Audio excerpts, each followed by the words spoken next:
And what's up, ladies and gentlemen? Welcome back to HCS Pro Talk, your weekly Halo esports podcast. This is episode 276 for the week of February 26th, 2023. The title of this week's episode is HCS Charlotte post-show, the beginning of a beautiful rivalry. Yes. Yes, indeed. Yes. Yeah. My name is JK Fire. My voice is fucking shot. This is Will, a.k.a. I am Mr. Mayhem, in the, again, new HCS Pro Talk Flex Fit hat. Don't fucking point to your jersey. The new HCS Pro Talk Flex Fit hat at the new merch store, ! Merch and chat. And, of course, the World Championship Optic Gaming jersey. Will, a.k.a. I am Mr. Mayhem. Will, how are you doing? Zig, I have a story to tell about that. Don't you worry, and it's not a good one. Uh-oh. Yep. But I'm doing fine. I should say, Will, how are you doing on this Tuesday evening? Yeah. Doing fine. Doing good. Get to talk some Halo here after an exciting event. Yeah, an unbelievable event. Yeah, you're rocking the baby blue optic sweater. I am. You said there's a story behind it. Do you want to tell better now? Or worse? No, it'll wait till our topic because it has to do with the event as a whole. So it'll wait till the topic. But okay. Do know that while I am wearing Optic Gaming merch, while we have an Optic Gaming jersey behind and Will is wearing one, doesn't mean we're entirely biased towards an organization. There will be some critical feedback given. Interesting. Okay. Yep. Let's just say I was lucky to get one based off of how things happened at the event. And Mouse, we're going to talk about that shortly as well. Don't you worry about it. Before we get into the episode of the show, I want to give a warm welcome back to the fine guy, Bert Beaumain, Swole Danny, Colonel Flom, Ziggler, Beth with the 34, holy shit, month resub.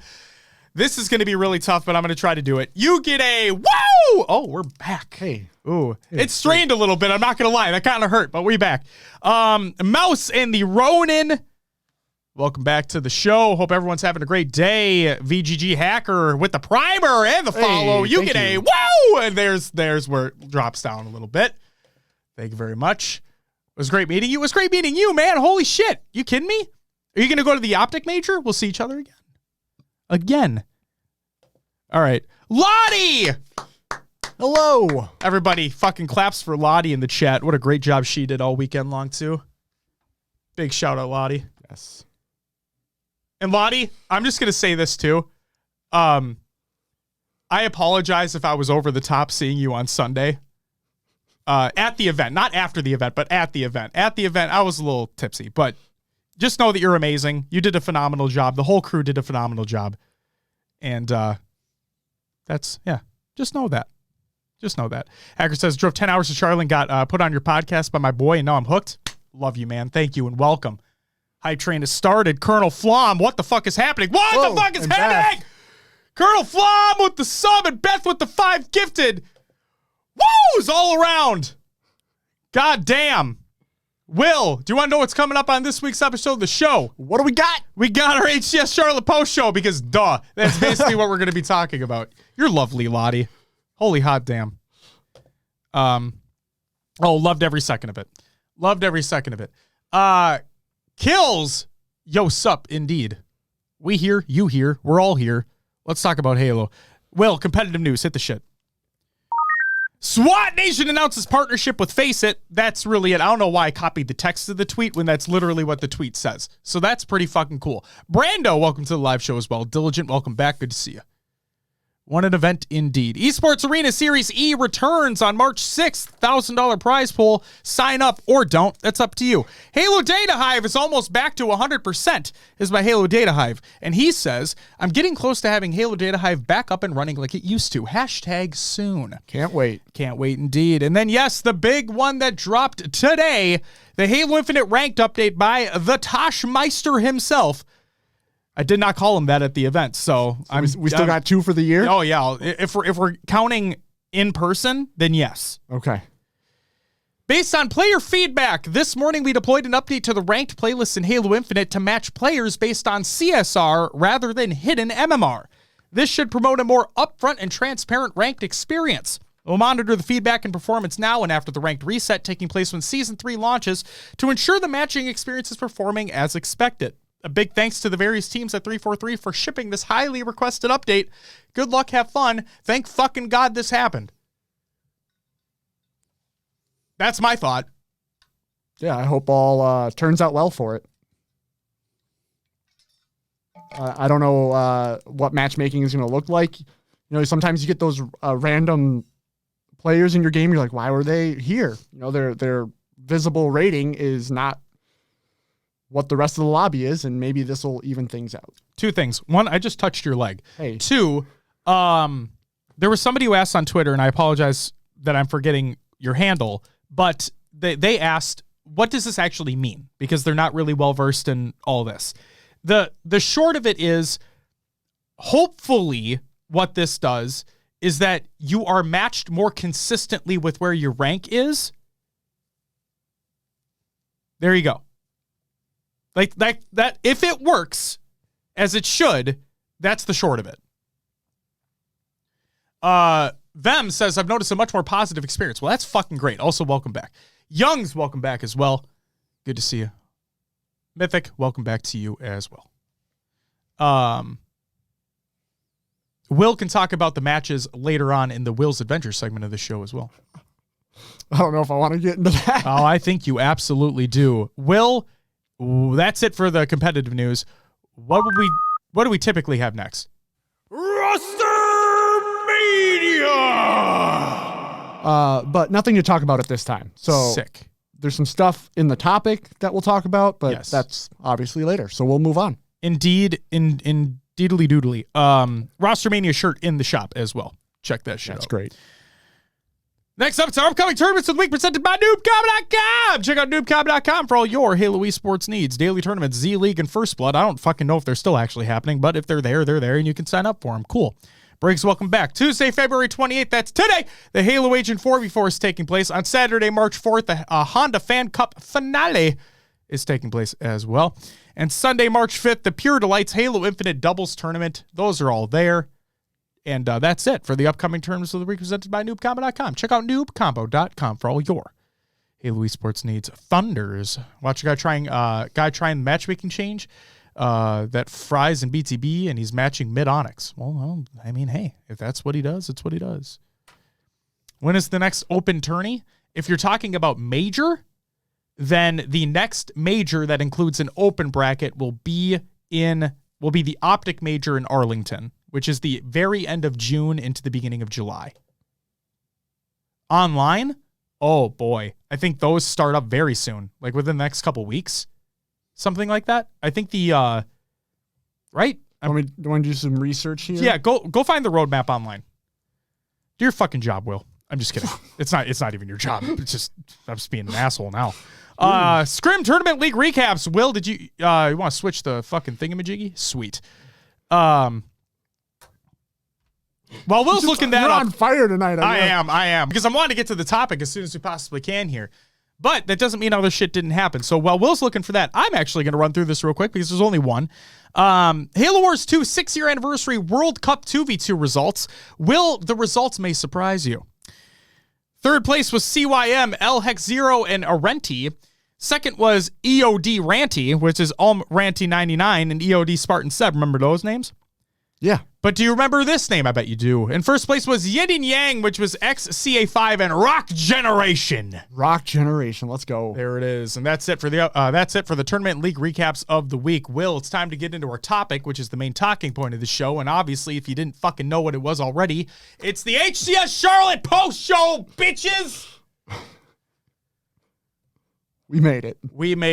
As far as open series, it was also said that March 12th, the Open Series 2K from Hacker. He perfect. posted it. You got it. Thank you. Oh, man. What's up, Jolt? Says here for a live one. Wow, you are. Welcome. Welcome to the live show. We are live. We're kicking. We're happening. I'm not going to say fucking, but, you know. Pool play. Pool play happened. It did. We'll quickly go through the pool play results here. In Pool A, FaZe took the number one seed, obviously, 3-0 in that pool. Shopify Rebellion, Proton, and Navi all went 1-2 in the pool. Therefore, ladies and gentlemen, we have a tiebreaker. Tiebreaker. It's like a combo breaker from Killer Instinct, if anybody got that fucking reference. It's been a while since I... It's been a while. It's been a while. Since I've been... Navi lost out on that tiebreaker, so... Yeah, unfortunate. And we'll actually have more to talk about Argyle, the Versatile Trash Pile, because I'm renaming it that, even though it wasn't necessarily Argyle's fault. But it definitely had part of an issue. Clutch, welcome back. Volp, welcome back as well. If I didn't already say that before, I apologize. And Maddie, go fuck yourself. But hey, welcome back too. All right. Are you going to hit the button? Hey. Maddie Rums is in the chat. Fuck you. Love you, Maddie. I was hoping you were going to press the button again after I said fuck you. I want you to do it. Is this going to happen now? Oh, okay, we can't get back on with the show unless we do this. Hey, fuck you. Maddie Rums. Get rid of that? Oh, we're not getting rid of it. They are programmed into the Stream Deck, my man. They are there. They're there. All right. Pool B, Optic Gaming 3-0. Yeah. Sentinels 2-1. Quadrant 1-2. And Cloud9 0-3. Sheesh. Pool C, G1 3-0. Native White. Oh, here's where the fun began. Native White 2-1. Believe the Hype 1-2. And Luminosity 0-3. Remember what I said last week, ladies and gentlemen? Will, do you remember what I said last week?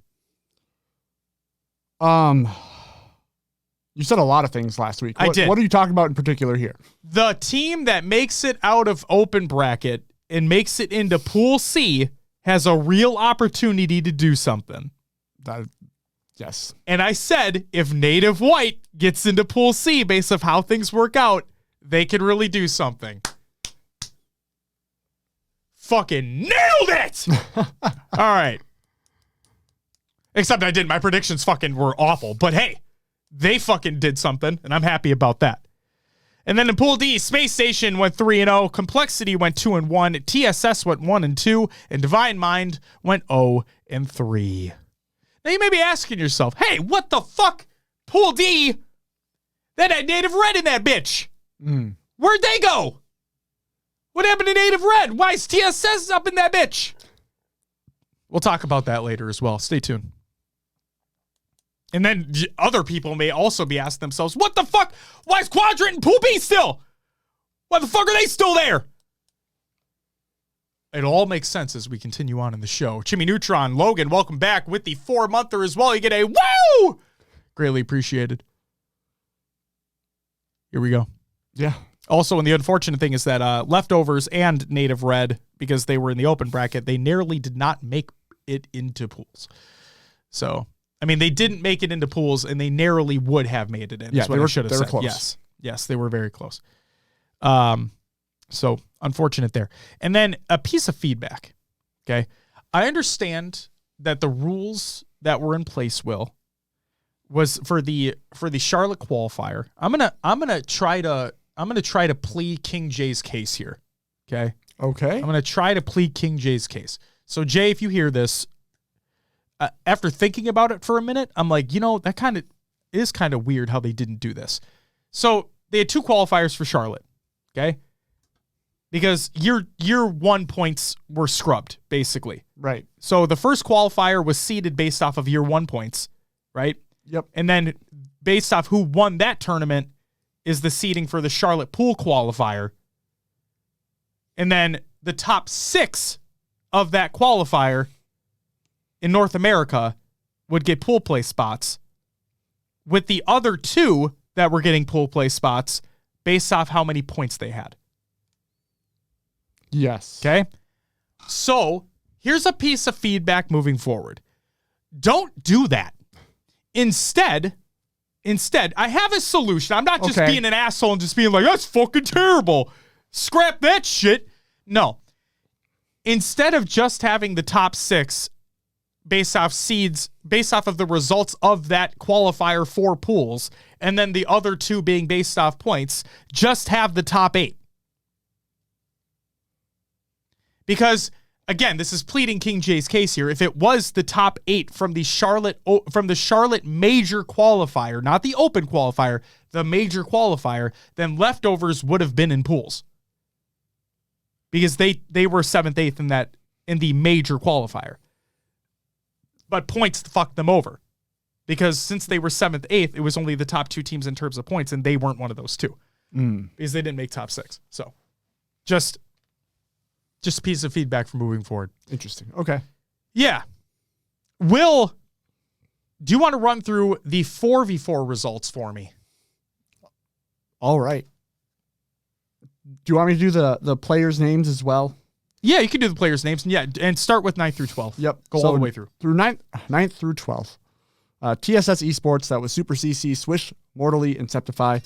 Also, Quadrant, SLG, Sika, 2 Foxy, and Legend. Proton was Posey, Haynes, Common, and Breaking Shot. And also in 9th through 12th, Believe the Hype, Monster Bone, Precision, and Neuronical. Real quick before you continue, Maddie says, Yes. I think they said they did that to make the open 2K and points more relevant. That's fine. But when there were no points to be had in the first place, besides the open qualifier, what's the point?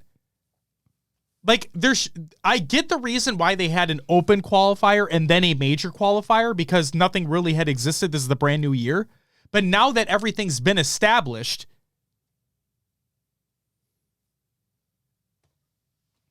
whatever. Go ahead, Will. Sorry. It's all good. 7th through 8th, Complexity, Tusk, Zero, Cycle, and Suppressed. And Sentinels, Lethal, King Nick, Collect, and Spartan. 5th through 6th, Gamers First, Falcated, Boo Dubu, Suspector, and Sab. And Shopify Rebellion, Rain, Mental, Ryan Noob, and Carmea. The kind of shocker of the tournament, coming in 4th place, Native Gaming White, Barcode, Mikwin, Tapping Buttons, and Gilkey. 3rd place going to Space Station, Bound Penguin, Stellar, and Eco. FaZe Clan in 2nd, Frosty, Royal 2, Renegade, and Snakebite. And take it first, Optic Gaming, APG, Lucid, Trippy, and Formal. Sick. Go through the FFA results too, please. Perfect. FFA, 8th place went to Command Station. 7th, Dog 7. 6th, Persecute. 5th, Goober. 4th, Durdurf. 3rd, Clay. 2nd, Envor. And 1st went to Glory GGs. Thank you very much. And yes, Max, it makes sense, but at the same time, it's like I just find it funny that those last 2 placings, instead of taking 7th, 8th from the actual major qualifier, were just it appeared as though, it feels as though it's an excuse to make the points mean something more. And whatever. They make the rules, not me, but it is what it is. But without that, you don't have top teams playing in that first tournament, right? You need the points and the No, because seeding. the first tournament was for seeding. Sure. For that. The first qualifier was seeding for the major qualifier. Right. Yeah. Like I said, I understand the reasoning why they have the points. I do. And now the points are more relevant than before. It's just, it is funny in hindsight, looking back at it, that only the top 6 from that, like only the top 6 qualified for pools, and then those other 2 that placed top 8 were just like, well, if you didn't have the points necessary, then fuck you. So. But it also, playing in 2 tournaments gets a better, I guess, average, right? Mm-hmm. Of where these teams are. Oh, for versus sure. Just luck on one tournament for a major. For sure. Briggs, that'd be cool, but it ain't fucking happening. Malum, welcome back, and don't worry, we just started the topic. You're good. Notable series. Yeah. Before we get into the event as a whole. Losers round 2 was Native White going up against Sentinels. It was one of the last matches of the night, basically. And the only game I want to talk about was Game 5. Slayer on Streets. Collect, if you listen to this, I'm sorry. 38-29, Will. Sentinels had a 9-kill lead. 9. And didn't stop there. 47-40. Okay? Sentinels had a 7-kill lead with only needing 3 kills to win the game. Enter Native fucking White. Some fresh slays and a new set of rockets, now somehow only down by 1 kill, 47-48. And by some unbelievable play by Native Gaming, they turned the tides at the absolute last second to win the game 50-48 and the series 3-2. Native White are literally 1 series away from securing top 4 at their first major LAN event with an unretired Bickwin, a hungry Gilkey, and international superstars and tapping buttons and barcode. So can the unthinkable happen? Well, hey, it's competitive Halo. Anything could fucking happen, Will. And boy, happened did it. Losers round 3. Native White went up against G1. This is the last match of the night. This was not streamed. I mean, this was streamed. This wasn't casted. This is on a feature station. Okay. There is a little controversy around this series as well. We'll talk about that in a little bit as we get to the overall event stuff. But either way, cue the technical difficulties in game 1. It was strongholds on recharge. Mm-hmm. G1 were ahead in the game before the reset, 158-104. Now it's time to see if the momentum had stopped. Unfortunately for G1, it seems like it had. Native White come back out swinging, taking the game 250-128. Slippery Gecko, welcome back. Fanged and Omega, welcome back to you guys as well. They did a full replay on that, right? I think they did. If they went to 250. Yeah. Right. And it was, I think that decision was made because the crash or whatever happened at the time of a stronghold change, and then, that allowed time to tick up to make them go ahead before they stopped the game officially. Yes. It wasn't a full, it was differential. Thank you, Tools.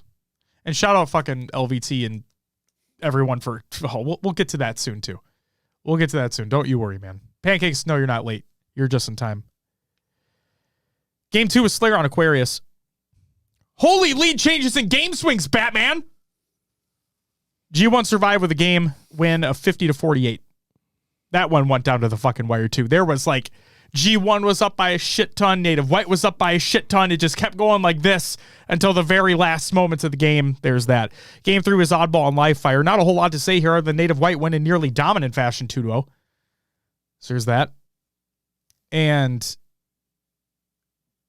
then we have game 4, King of the Hill on Streets. G1 opened with a very commanding lead, 3-1. But then disaster struck. Native White are able to capture the Rockets Hill and then proceed to never look back, capping 3 hills in succession to win the game 4-3 and the series 3-1.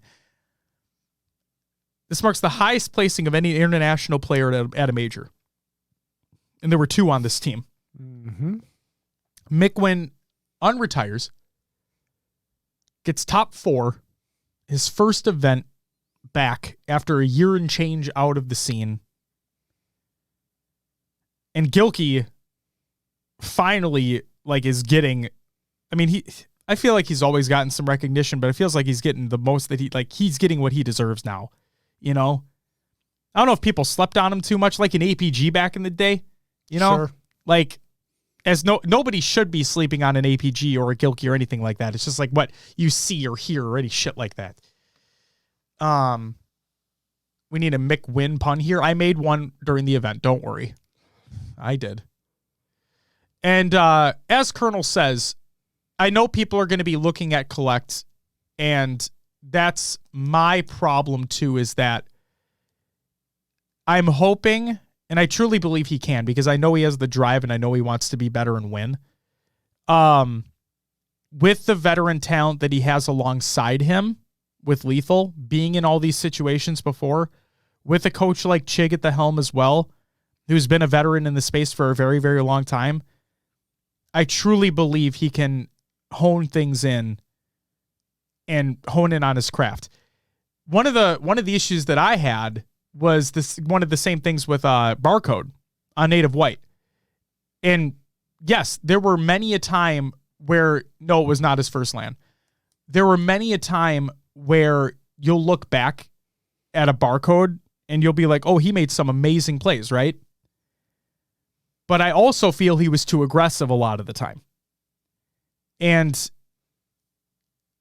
it's just one of those things that with the veteran talent that he has alongside him too, and I know he's hungry and know he wants to win, like these players are only going to get better. Like these are nitpicks, right? These are nitpicks, but I'm just worried.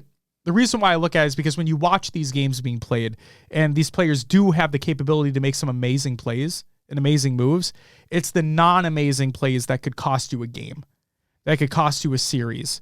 And it's a team-based game. It's not all on one individual. There's a lot of different situations and circumstances during each and every game that could turn the tides. So I'm not blaming one player. I'm not blaming one play. It's more so everybody knows what they need to do to get better, and everyone knows that they can get better. There's no point in complacency, and they're not being complacent. They know what they need to do. They know how to get better. They're going to try to get better, and they'll bring the heat the next event. They're going to bring the heat next event. Yeah, then they got fucking 3-0'd by Space Station, so there's that. Can't say I didn't see that coming. Unfortunate, but I was looking at the bracket and whatnot. I'm like, you guys had a lot of good practice coming through the open bracket and faced a shit ton of teams, but that was, man, I was worried as soon as you hit those top ones. That was going to be scary. I think looking at the teams at play here, the top three are going to be the top three for a while. 1,000% Colonel. That's exactly it. And I know that they have the skill to do it. I know they have the skill to do it. Like a barcode to collect all the young guns coming up in the scene. As long as they have that drive and they have that mentality that they want to continue to get better and they're receptive to feedback, then the sky's the limit. The sky's the limit for them. Prez with the resub. Thank you so much. Get a woo! Greatly appreciated. So yeah, there's that. Then we have Winners Final. Optic versus FaZe.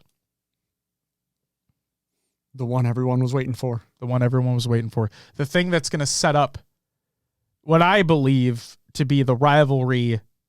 And I mean like friendly. I don't mean like a mean rivalry or anything like that, but just like the friendly rivalry between two incredible teams throughout the rest of the year. And this is nothing against Space Station. This is nothing against a native white, a native red, even G1, whatever. This is just after watching this event, and this goes to prove to everybody, I really hope everybody fucking understands at this point that online doesn't mean anything. That all these teams are phenomenal regardless if they play online or on LAN. But this matchup was the one that, like you said, everyone had been waiting for. This is what all the marbles came down to, and we're only in winter final. But this is what everybody expected to have happen. Let me just say that if there was ever, like if they gave, I thought they did at one point, but maybe they got away from it or some shit. Maybe I'm stupid, but I thought that at some point in time during an event, maybe Halo 5 or early or whatever, they had like an MVP of the event award.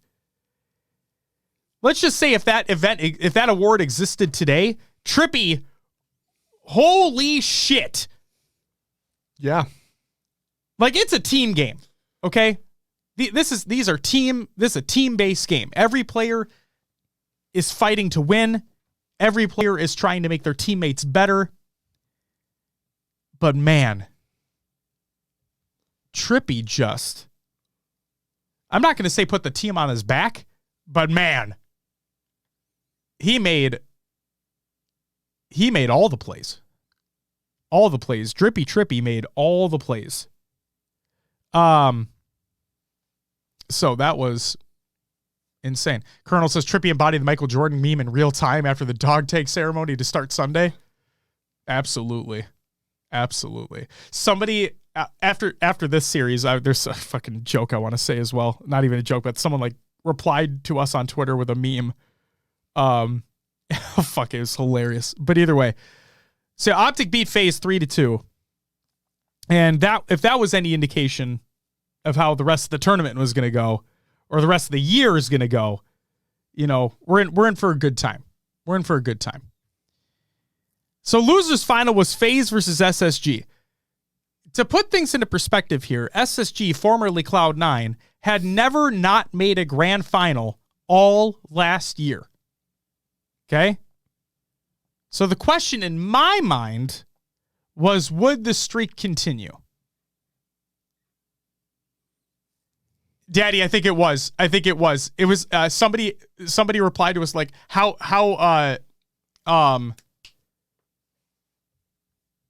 it was versus how it's going or something like that. And look, you should find it, Will. It's fucking hilarious. I laughed so hard. But this series happened, and FaZe looked dominant. FaZe just looked dominant from the get-go.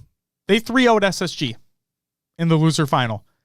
And so this would officially mark the first time in over a year that SSG, or the first time, I guess, in the Halo Infinite era, that SSG, formerly Cloud9, have not made a grand final. How it started versus how it's going. That's it. It was so funny.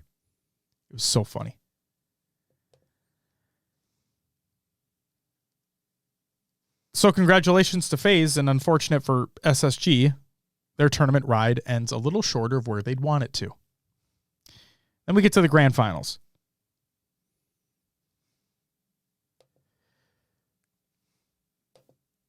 Oh, I even forgot to say, like, hold on, I'm getting the winter finals. Yeah, the reverse. That was a reverse sweep. I was getting way too ahead of myself. I was gonna. Please do bring it back to that. Please do bring it back. Yeah, that was. I totally forgot. Jesus Christ. They did they went behind the screen. They talked it out, and I wonder if someone saw the flaw in the FaZe setup or whatever, because it's like the switch got flipped. Like what Sentinels or Tox Optic used to do to other teams back in the day in H5. And Optic just ran away. They did.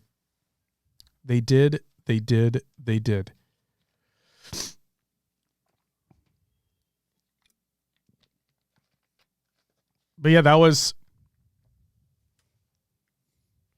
crazy. And it like chat's saying, it's gonna be those two teams all year long. All year long. SSG could make a case. G1, if they need to improve a good amount, but if they could make a case eventually. All these teams are great. All these teams are amazing. But like Optic FaZe, man.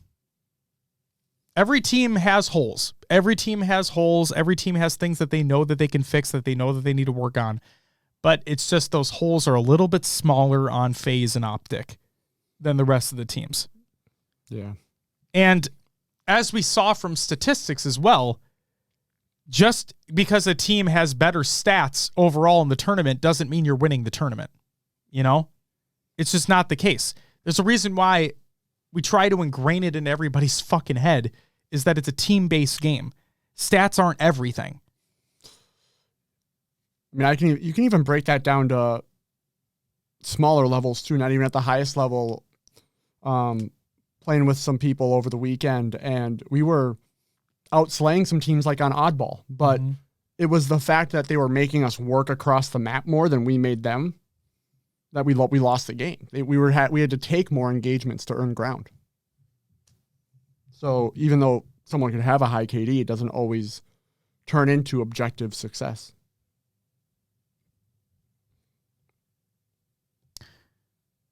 Profizi, thanks for stopping by. I just saw the tweet, and no, I did not know that, but it doesn't surprise me in the fucking slightest. It sucks, don't get me wrong, but it doesn't surprise me in the slightest. So to Venom GG, go fuck yourselves. And yes, Ronan says Trippy staying alive in the live fire King of the Hill was legend. Yes. Yup.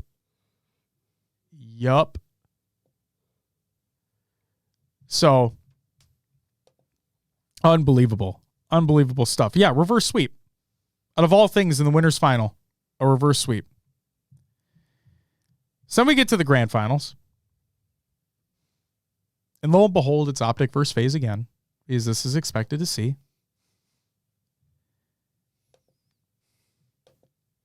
This series had everything. Everything you could ever ask for. Back and forth games. Big plays. Everything. But I don't care about any of that. You know why I don't care about any of that, Will? Because of Game 5. Or Game 7, for that matter. Game 7.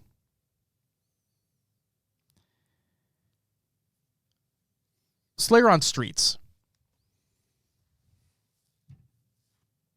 If I'm not mistaken, Will, if we fast forward. Oh, you got the VOD up right now? Oh, I do. Because if I'm not mistaken, the unthinkable happened again. And APG brought it up in his stream today. Optic won the game 42-41. And time ran out. Went to time. It went to time. On Streets, no less. Like, Yeah. Argyle, I could see going to... not Argyle. Fucking Empyrean, I could see going to time. You know? Sure. Empyrean people hide back in their bases. You know, people, like, just hang around. It is what it is.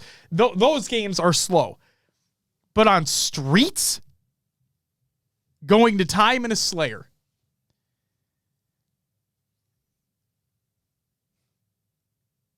and winning 42-41.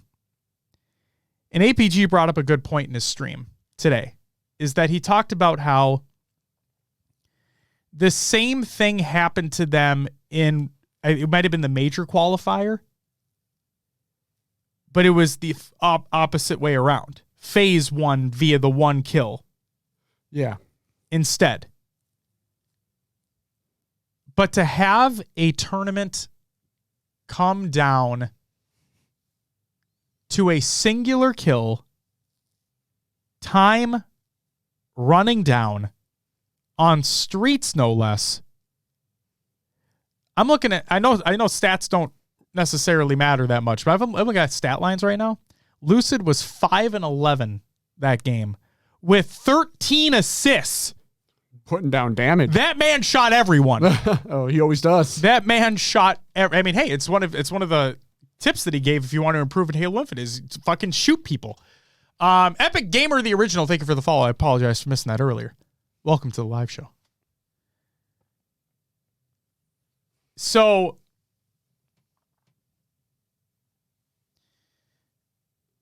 as I sit back and I think about this event, before we get into like the event thoughts and the controversies and shit like that, Meek, welcome back. It was really good to meet you and see you in Charlotte. And I'm sorry we didn't talk more, but know that I greatly appreciate you and you're amazing. Shout out you and your wife. And thank you both for your service as well. Thank you. Looking back at it in our predictions, right? Truly thought that, and I sit here and I say all the time that online doesn't mean anything. But in taking online out of this, okay? Taking online out of the equation entirely. We know what Sentinels were like at the beginning of Infinite and all of Halo 5. Yeah. They were world championship tier players who were incredible. And they won a lot. Okay? So take that team, replace Lethal with Renegade, who is also a world champion, and it looks on paper to be the next coming of fucking Christ. You know? It's on paper they looked I mean, hell, online and on land, they look incredible as well. What the fuck am I talking about hypothetically or whatever? No, they're amazing. They're an incredible team. And this was their first LAN as that roster. Okay? But I just thought with the pickup of Renegade, and if what was said was true, where that's where Renegade wanted to be, was with them, now that he's finally happy where he's at, they could really they could fucking just dominate. Yeah, that's what I thought too. Yep. And Optic, they did what they did at Worlds last year. They did what they did at Orlando last year. They proved that they are the best team at the moment in the game.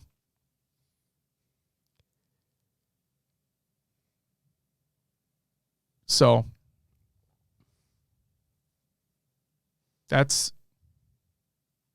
congratulations to them. They played unbelievably well. FaZe played unbelievably well as well. Yeah. It was just, as the players are saying, it just comes down to little things that had happened that had turned the tides. So they absolutely killed it. And no, I'm not swinging too far Optic. Yes, they had to play lights out, Daddy, but at the same time, it's like both teams played incredibly well. Both teams played incredibly well all weekend long. All weekend long. Fang says, how much growth do you think FaZe has in front of them? Do you think they'll get better as they get used to playing games with Renegade, or is it not that big of a deal to add him? I'll say this. There's a reason why I predicted that Snakebite wins Best Objective Player 2 years in a row. Go back and watch their games. Look who picked up Objective most often. I believe it was Snakebite. But no, to answer your question, Fanged, I think every team has growth in front of them. I think every team has growth in front of them, whether it be minute details or massive gaps in their gameplay that they find, right?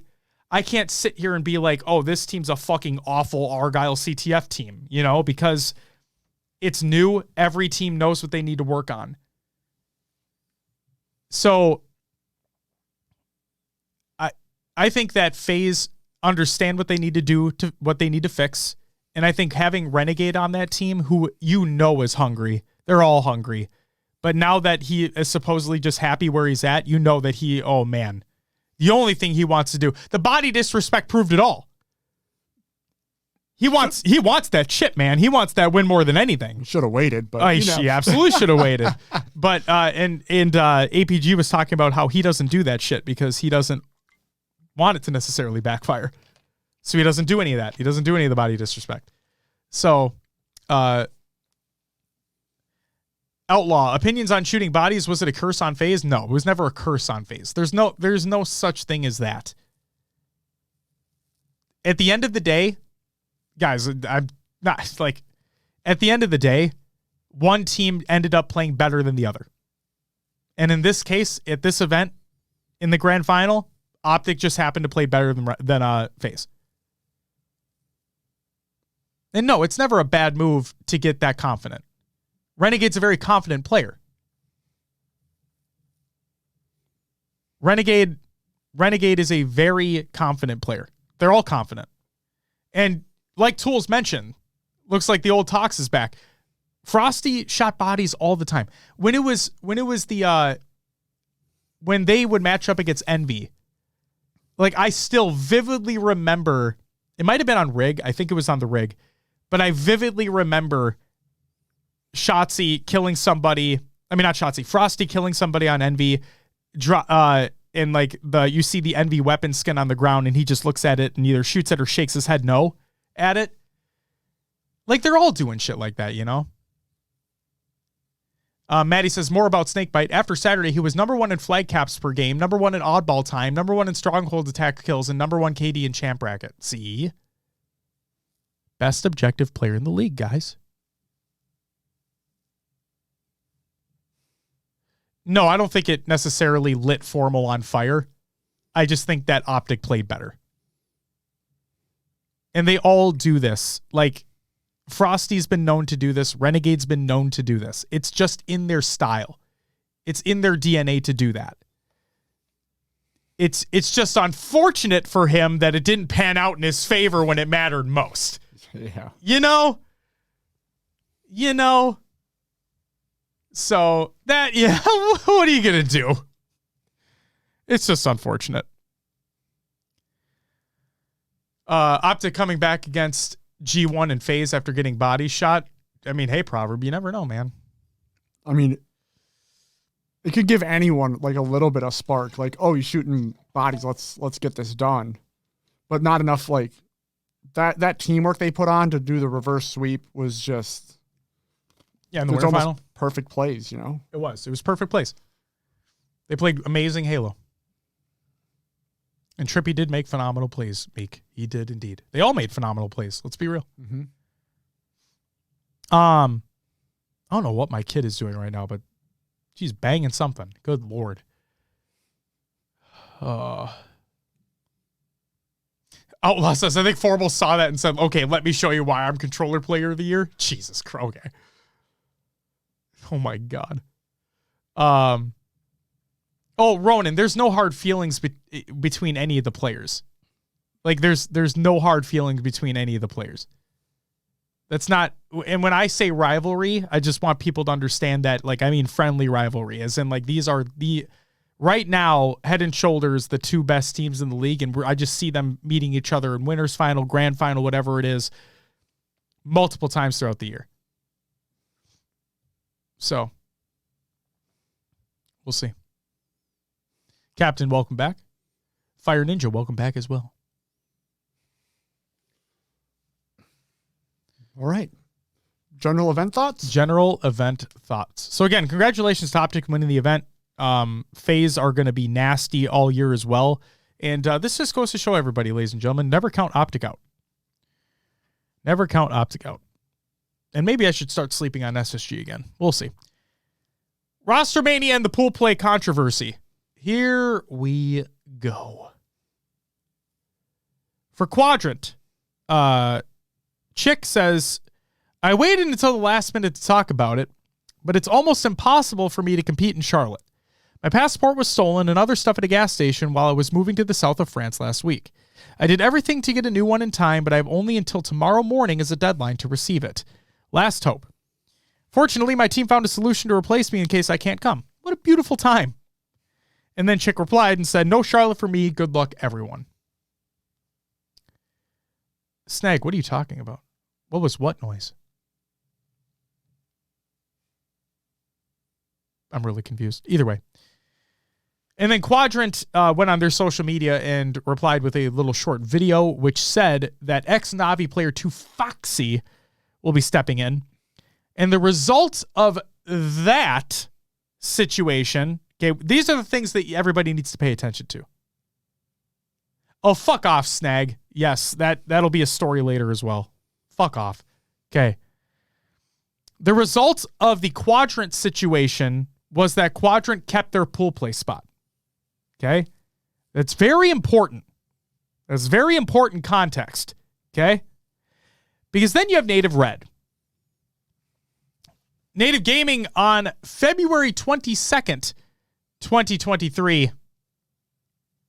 Outlaw we're about to talk about right now. Said, sadly, Druck will not be able to attend HCS Charlotte due to issues traveling. Visa issues, basically. We're figuring out the next steps and will provide updates in regards to Native Red soon. And then on the 23rd of February, Native Gaming said the following. Native Red will be playing with Diagram as our emergency sub for the event. Now here's an update on the not-so-happy news. HCS has ruled us out of pool play and will be competing from the open bracket. We understand and respect their decision fully.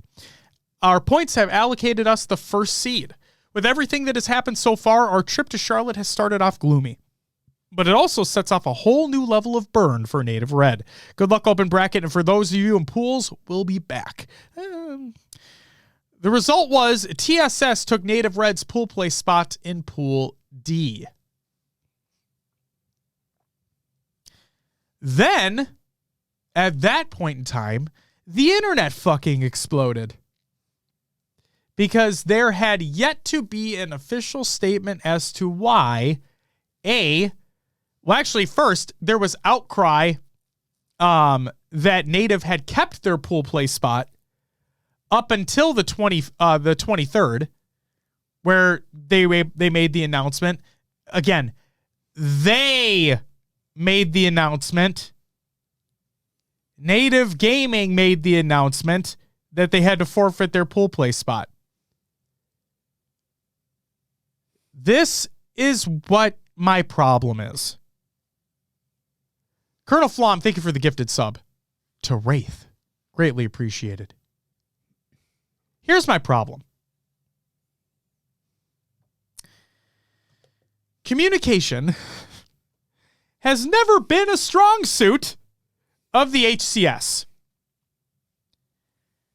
So much so that we had to wait for a fucking statement from the organization as to that they are forfeiting their pool play spot. There had yet at that time on the 23rd of February been an official statement in any capacity as to that happening and why. Radio fucking silence. Okay? Benjamin, thank you for the follow. Enter February 24th, which was Friday. Now, you may be thinking to yourself, where have we seen this happen before? When an official, I should put air quotes around it, when an official statement comes out about something that's happening within the league, where does it typically pop up? I mean, usually Twitter. Usually Twitter. And whose Twitter does it come onto? Tashi's. It comes from Tashi's Twitter. Hence why we have Tashi's tantalizing tidbits on the show. Yes. But what if I told you, Will, ladies and gentlemen at home that are listening to the show, Ben, I appreciate you being here. Thank you so much. Thank you for those kind words. I'm on a rant. What if I told you that an official statement did not come on the forum of Tashi's Twitter? No. Because instead of being on Tashi's fucking Twitter, it's on Reddit via a reply by Tashi. Came from the same source, different form of communication. Different platform. Different fucking platform. So not only do we have an issue with communication, we also have an issue with consistency on platforms of communication. This is where having a source of fucking truth would help.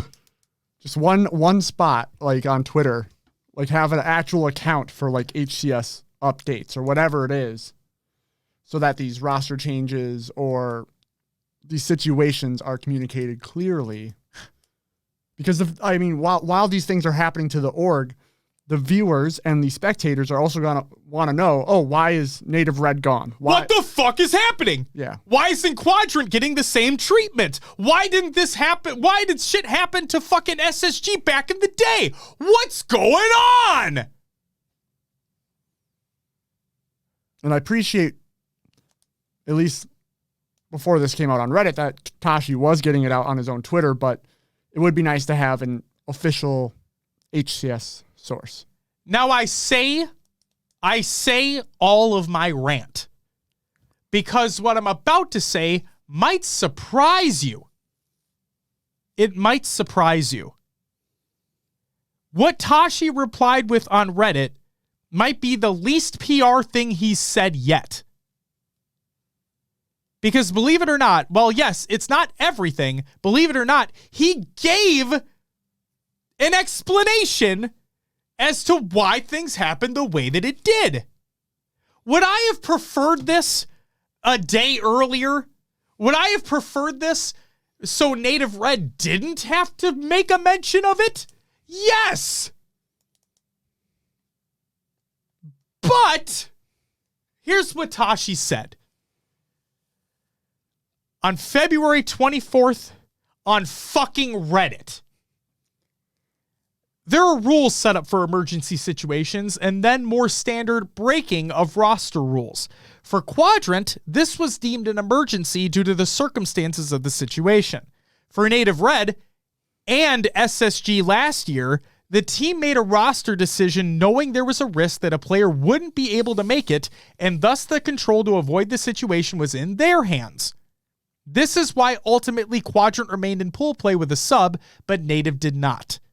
The team has the choice of playing with their coach and remaining in pool play, or playing with a sub and going into the open bracket. Native decided to go with their sub and play from the open. A difference between SSG's situation and the Native situation is when the full information of the circumstances came to light to us yesterday afternoon, which I think has caused some confusion. So the HCS didn't even get the information about the problem until those tweets went out. Ladies and gentlemen, that was the most non-PR response that I think Tashi has ever given in terms of something happening.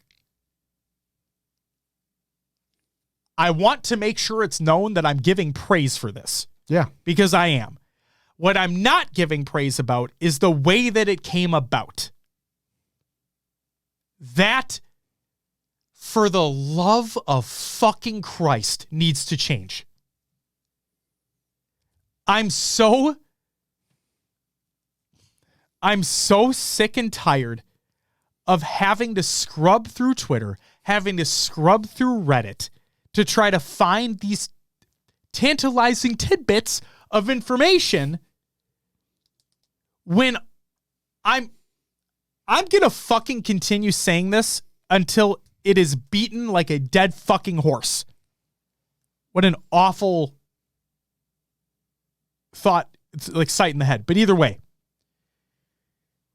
there needs to be a singular source of fucking truth. On top of that, statements need to be made ahead of time.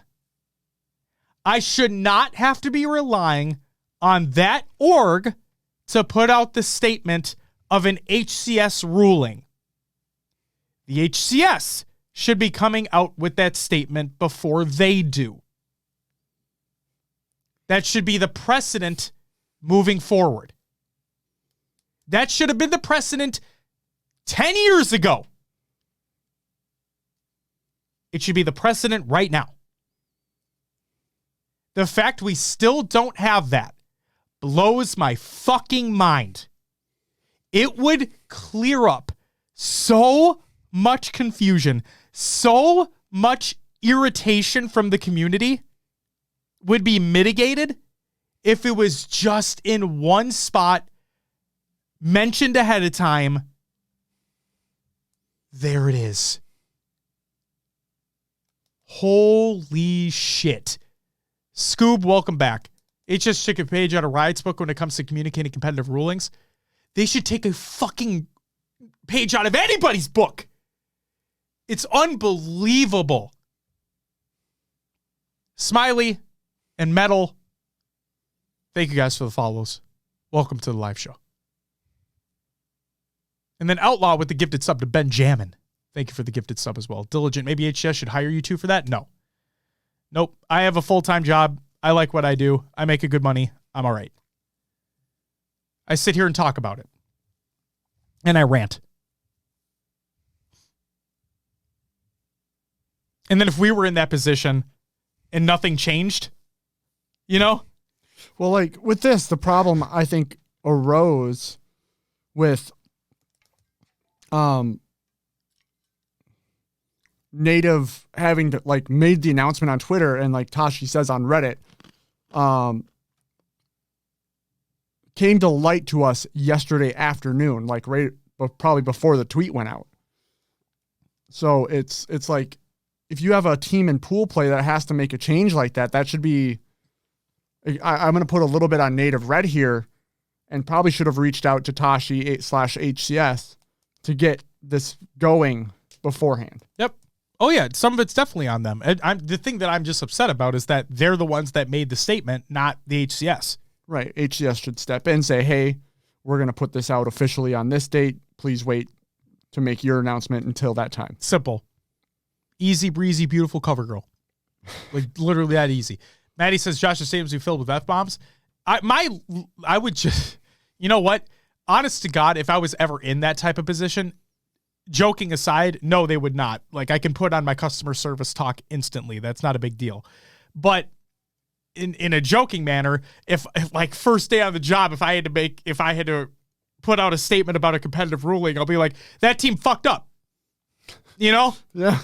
What are you going to do? That team fucked up. Out of pools. See you later, bitch. That's it. So Outlaw says, is it strictly a Tashi thing or is it his bosses as well? Trying to play devil advocate here. Completely understand that, Outlaw. It's not all Tashi's fault. Mm-hmm. At the same time, you have avenues for communication and they're not being utilized, in my opinion, the way that they necessarily should be, or to their maximum potential, if you will. It really does feel like the HCS Twitter account is used as a hype machine and nothing else. Not used as any other form of communication. I think the only thing that they did that was like, quote unquote, critical was I think that account may have posted when Royal 2 was suspended. Like they may have posted that article from Waypoint when that happened. And Funky, you're right. Tashi is a good guy. He's a genuinely great person. Like 1000%. All the conversations that we have with him are genuinely amazing. And I'm not trying to throw all the shade on him. The thing that irritates me is that he's the only one that is making statements, and they're all from his personal accounts on different media platforms. That's my problem. It's not his fault, just how it's being done. That's my problem. Swole Danny with a 3-month sub. Thank you very much. I'll give woos later. My voice is shot. I apologize. I promise I'll give woos later in the show, though.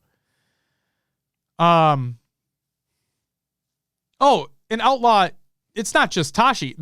All of them get a lot of shit. Like, all of them get so much shit. With my rant, I know I'm ranting a lot, but it's all out of... The reason I rant is because of the passion that I have for wanting to see things be better. My rants are never a point to shit on somebody that works there. Like, that's never my intent. I'm not saying you think that's my intention. I'm just saying it's not my intention to ever have that be the case. My intention with the rant is I want things to be better, and I'm trying hard to provide what, in my opinion, appears to be a simple-ass solution to a problem that shouldn't ever exist in the first place, but continues to exist event after event, week after week.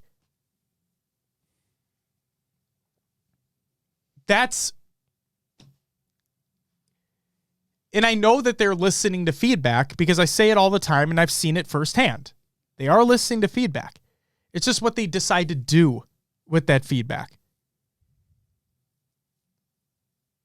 And I just want it, like, I don't want people to have to go to Reddit or a personal Twitter account to find rulings that directly impact a tournament. Like, directly impact the tournament. We're talking about pool play teams. This directly affects seeding. So, please, Tatashi and the HCS team, I've suggested it 3 weeks in a row now. Please create a separate Twitter account or something for HCS specific updates. Regards to rulings, format changes, anything and everything that has to do with that. You don't have to use the standard HCS account because God forbid you use it for anything other than hyping your own shit up. Create a separate account entirely. Just for the nitty gritty shit. Okay?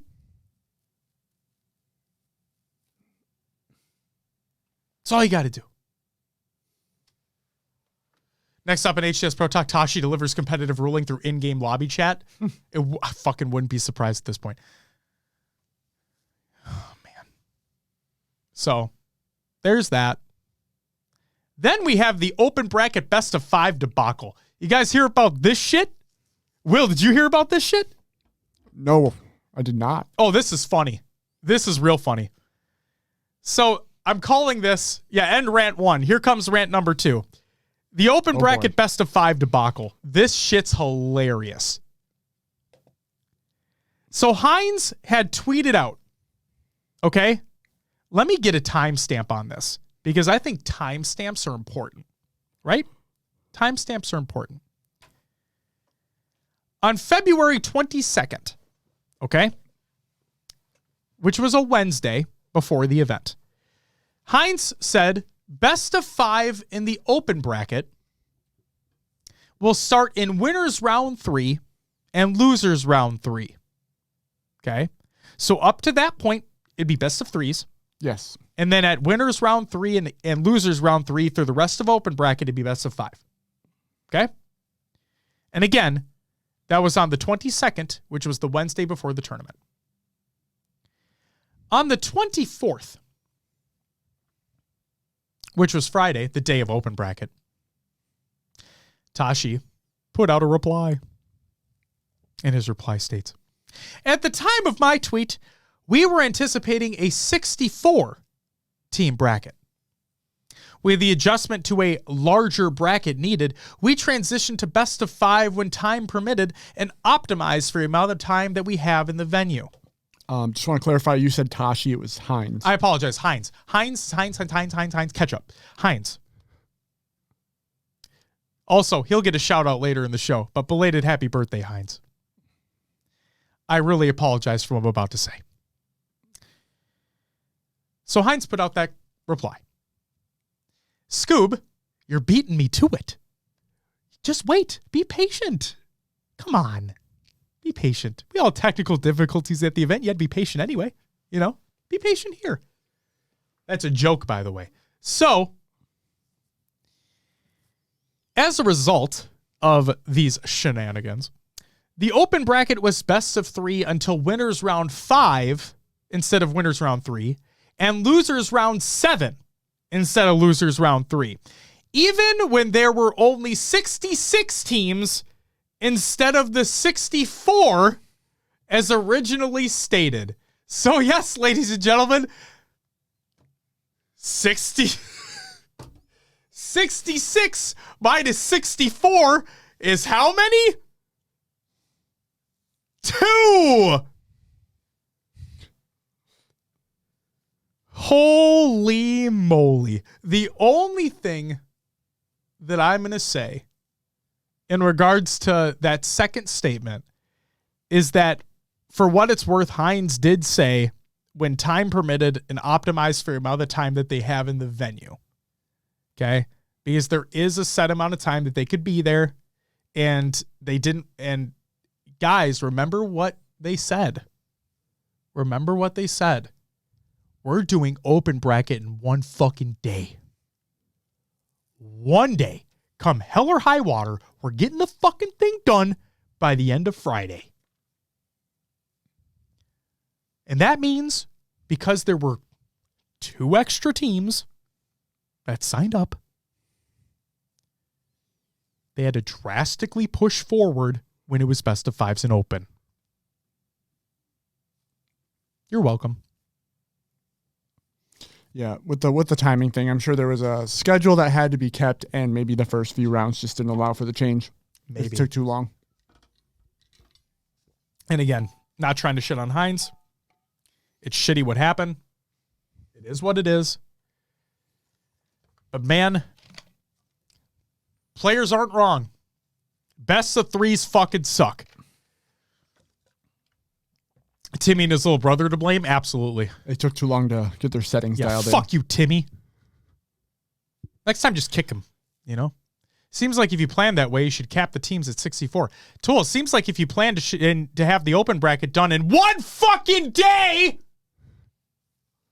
At least, is this the feedback about I mean, did they make this change because weren't open bracket teams complaining about sitting around for too long? They wanted to be able to have the event run smoother, and they wanted to highlight more competitive matches on stream.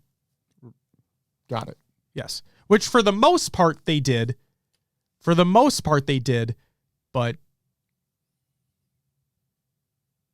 there's a lot that didn't get streamed as well. Maddie says, I mean, you can at least say they made the right choice because the open bracket went until like 11 p.m. Yeah. Oh, yeah. And like I said, we understand that there are time constraints that need to be had within the venue. This is why I'm not trying to shit on Hines. Like Hines, again, is the messenger in this regard. He made a statement on Wednesday.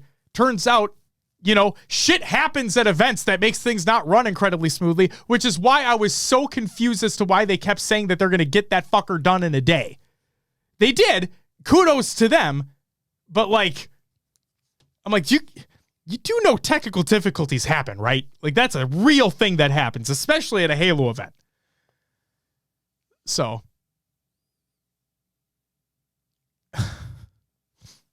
there's that. Let's get to the lack of open bracket, pool play, and Saturday morning streams, shall we? Yeah, this is sad. This is sad. But Scoob, you are incredibly correct. Hines is a saint. Hines is an absolute saint. He was on my flight on the way home. They had a layover in Minnesota. Interesting. It was him, Riley Hastings, and Nemesis, who lives in Minnesota. So that's kind of besides the point. But it's awesome. Yeah. I finally fist bumped Nemesis for the first time. Ooh. Yeah. Yes, weird. I've never, whatever. Fellow Minnesota boys. Colonel, absolutely, man. Don't worry about it. Thank you for giving us information, keeping everybody in the loop. Appreciate it. So let's talk about the lack of open bracket pool play and Saturday morning streams. And before we even get into this, I just want to give a huge shout out to LVT and Noob Combo for stepping up huge. Noob Combo providing updates on Twitter, and then the LVT crew for streaming as many matches as they could.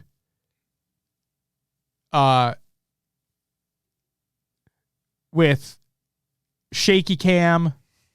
I saw a comment on Reddit and I liked it because I love the movie.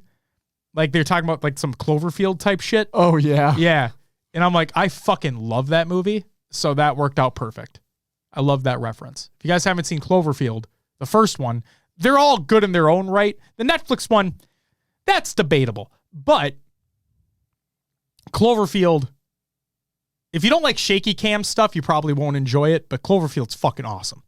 And yes, Fox, thank you. Found footage. That's it. Thank you. But yeah, shout out LVT for casting as much as they possibly could. Their setup at their Airbnb was fucking dope.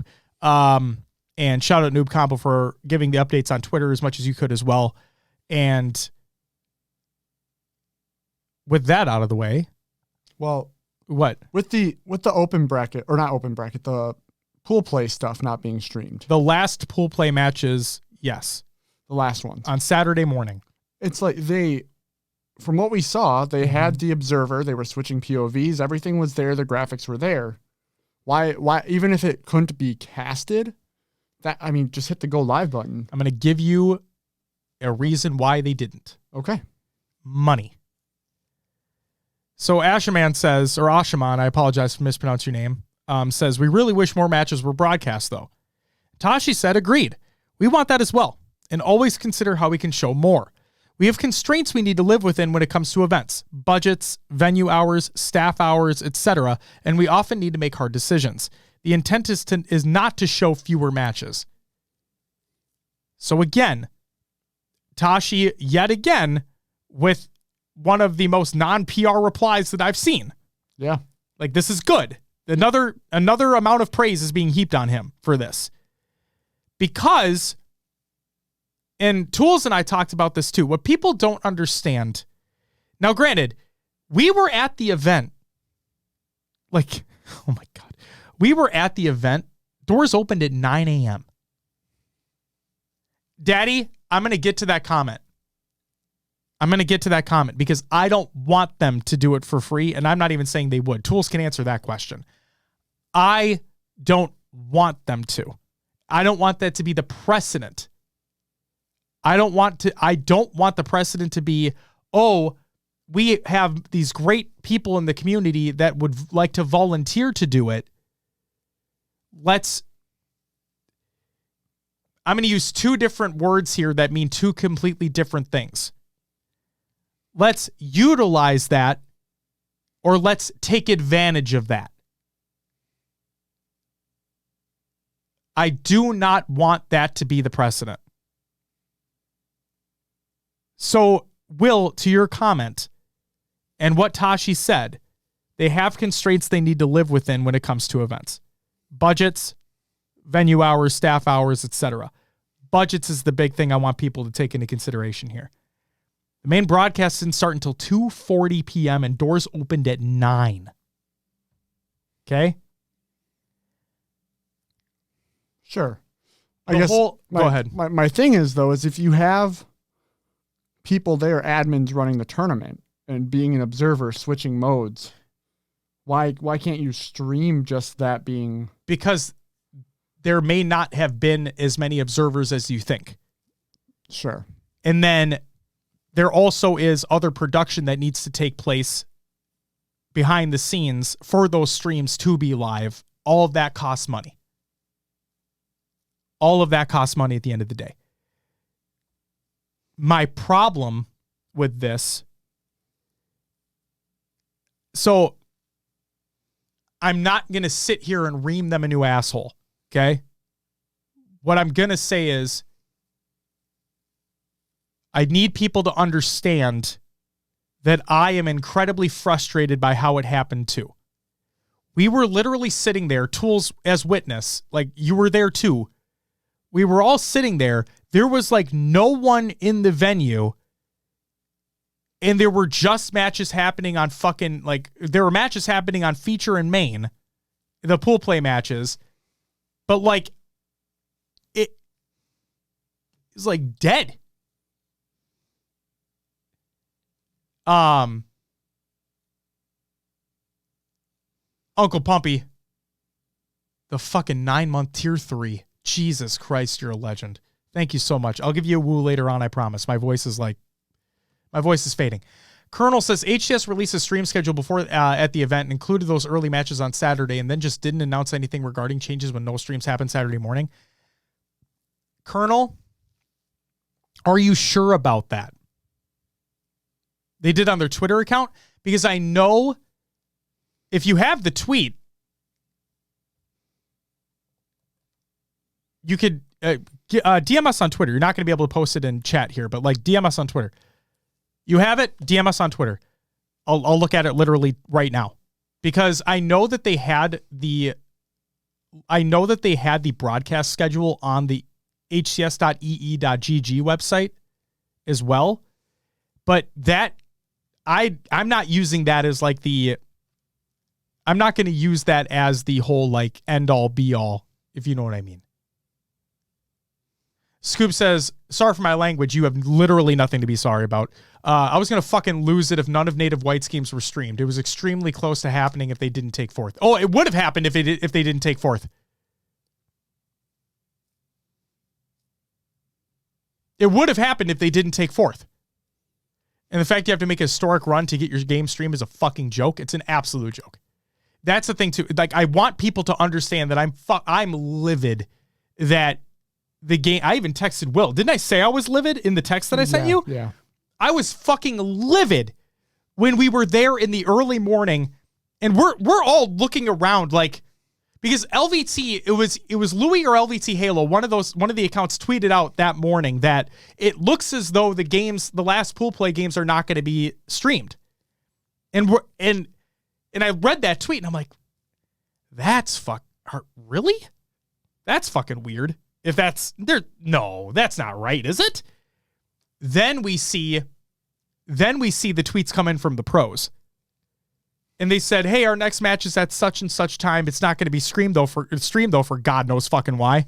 And I'm like, oh no. Oh no. And they weren't. They weren't. They just weren't. Pharaoh says, didn't they always stream the early Saturday pool play matches in the past? Yes. And also, this is the first ever event that only the top 4 went to Championship Sunday, not the top 6. JK was a match schedule. That's what I thought.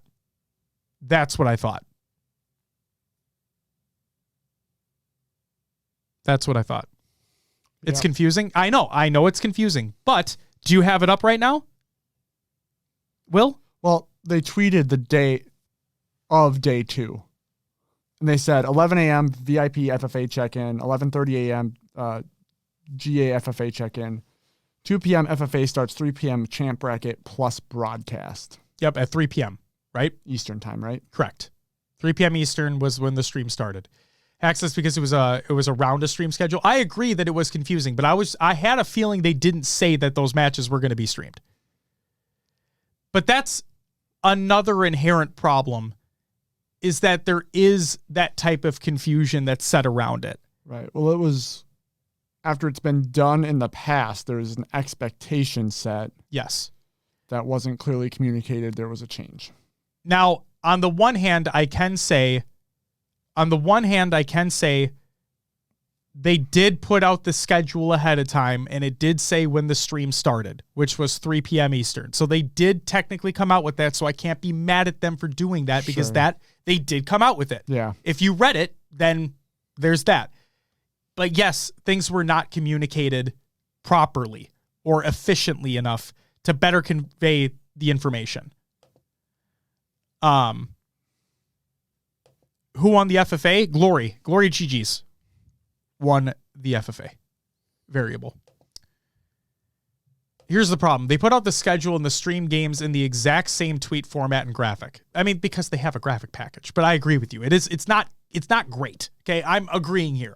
Like I said, I was fucking livid when I saw that the games were not being streamed. And like Scoop said, Native White literally almost didn't have a game streamed at all. And the one that they did have streamed, they fucking got obliterated. So that's that. Pharaoh says budget cuts, but don't worry, guys. They stopped crowdfunding too. I see the Kappa in there, man, and I know that people are really upset about the crowdfunding thing, myself included, but money is an issue. Their budget was cut. Straight up.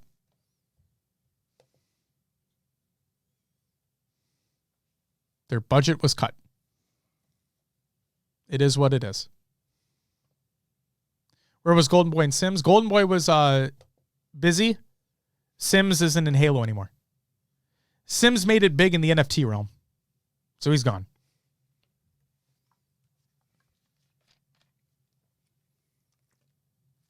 I feel like if HCS said, we don't have it in the budget, but do you want it? It'll bring eyes to your channel. So many people would jump on that. No? I mean, but that's Tashi, Tools and I talked about this too, is that Tools, I don't want to speak for you, but I'm not going to speak for you. I'll let Tools reply with that if he wants to. Reply to that if he wants to. On budget cut notes, though, it's extremely talented. There's extremely talented casters in Australia and New Zealand that have no opportunity now that they've cut regional broadcasting. Could easily fly 2 Australian and New Zealand casters and give them the side station games. But, I mean, that costs a lot of money to fly them out, too. Scoob. I'm not trying to shit on your idea. It's just, I mean, everything costs money. Mm-hmm. You know that. Everything costs money, man. It sucks.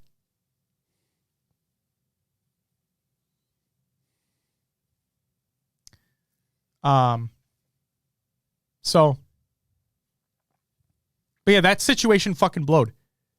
Because we were there, we were sitting there and watching it, and people didn't get to see because of the open bracket, because of pool play, whatever it was, players didn't get to see some of the best Halo all weekend long.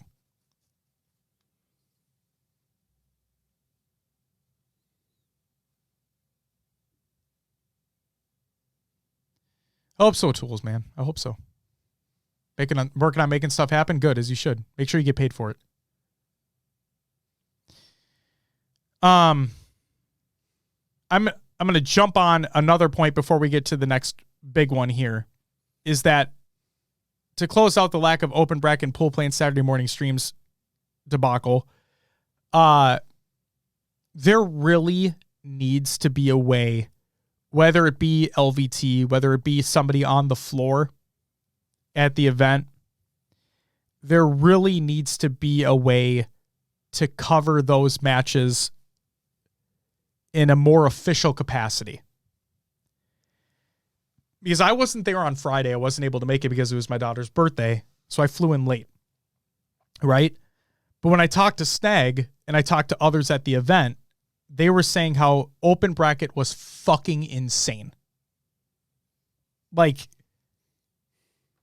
absolutely insane in terms of talent that was there. And it's a shame, Zig says it was nuts. It's a shame that, and I know that like Tools, LVT crew, a couple other people that were there were doing their damnedest to get as much coverage out there as possible about it. And I love that. And I appreciate that. I just want something more in an official capacity as well. Whether it be you guys in a more official capacity, grassroots partner, be fucking cool. I just want to see more. And I know that that's an incredibly difficult thing to do, again, with budgetary constraints, but I think it could bring a whole new level of appreciation to the esport as well, because all the traditional watchers know about the optics, the phases, the Cloud9s, just as an organization standpoint, like stuff like that, right? But they don't know about these up-and-comers. They don't know about the teams that may have lost their pool play spot and have to fight their way through open bracket when they not maybe necessarily shouldn't be there, And there's a lot of storylines that come out of open bracket. I mean, you saw what Native White were able to do, and none of their shit was casted until they got wiped off the floor by fucking SSG. And I don't mean that in a negative way. It just sucks. It just sucks. Ben Jammin says, potential good news. King J did tell us on stream today that he talked to Tosh yesterday for a couple hours and bounced ideas off each other to make open bracket revisions and how to get more exposure to them on a stream. Good. Shout out King J. Great fucking man.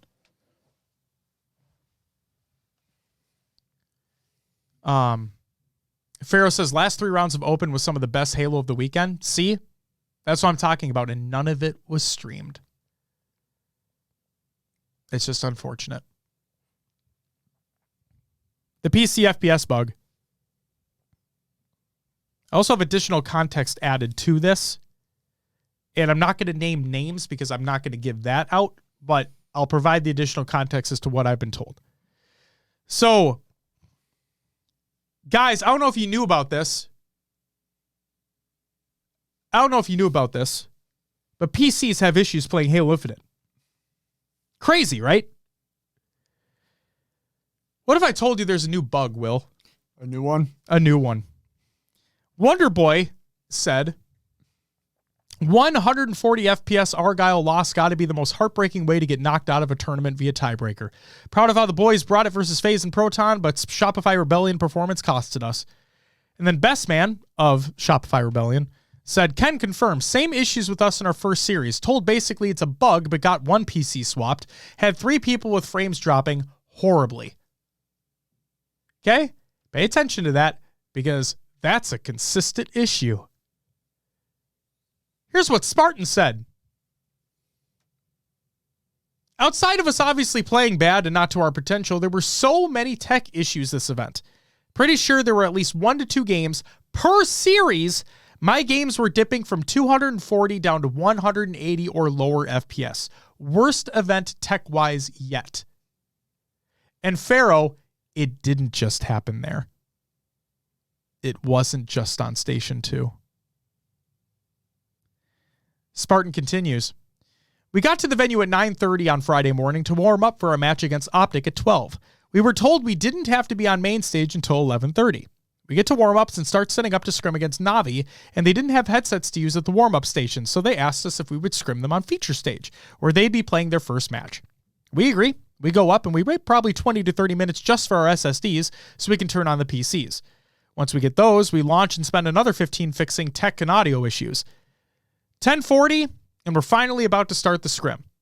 We play a CTF where TJ and I can't even shoot straight because the FPS dips were so bad. We fixed it before playing a Pit Team Slayer, and that played fine. After we finish Pit TS, ref comes over and tells us we have to go up on main stage. At that time, it was 11:07. Okay, so we basically played one real game and then went up on main and set up. After we finally set up and fix all the tech and audio shit on main stage, it's about 11:35.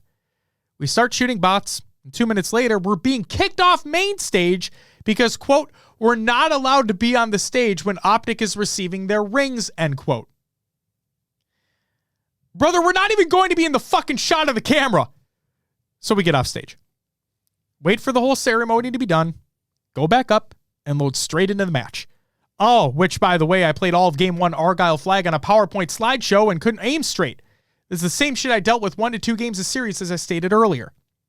Team performance aside, this was hands down the worst HCS event of Infinite thus far, and I pray to God that the next following events are nowhere near as abysmal. Certain people running these events are amazing. Shoutouts to Bryce and Mark. There's others that are great too. Other people and a lot of these refs and admins have no idea what the fuck they're doing or even looking at. Quote, looks fine to me, end quote, is not an acceptable answer. We play the game hours a day. We know when something is wrong. However, we basically get told to hashtag deal. I mean, not hashtag, quote, deal with it, end quote. I'm so used to hashtag deal with it, you know. My favorite was FPS issues in general aside. There were even worse FPS issues on Feature Stage 2. They claimed the FPS problem on Feature 2 was a, quote, bug, end quote. Why was I not getting it that bad anywhere else but on Feature Station 2? Like, it was bad everywhere else, but that was borderline unplayable, and I was told I had to play through it.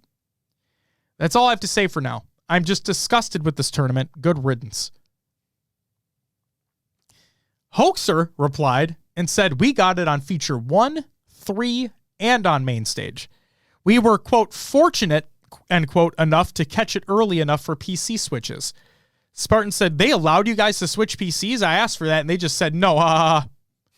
Hoaxer said they had to first verify and visualize the 25 to 30 plus dip in FPS, but yes, they did. And Spartan said mine was dipping from 240 to 170 to 180 on most setups, and it was even worse on Feature 2.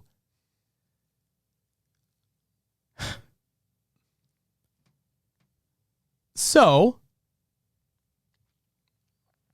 okay. I might get shit for what I'm about to say. Guys, it's not just Argyle. It's not just Argyle. It's across the board. It's across the board. Oh, and don't get us started on the Series X shit because King J was not happy about any of that too.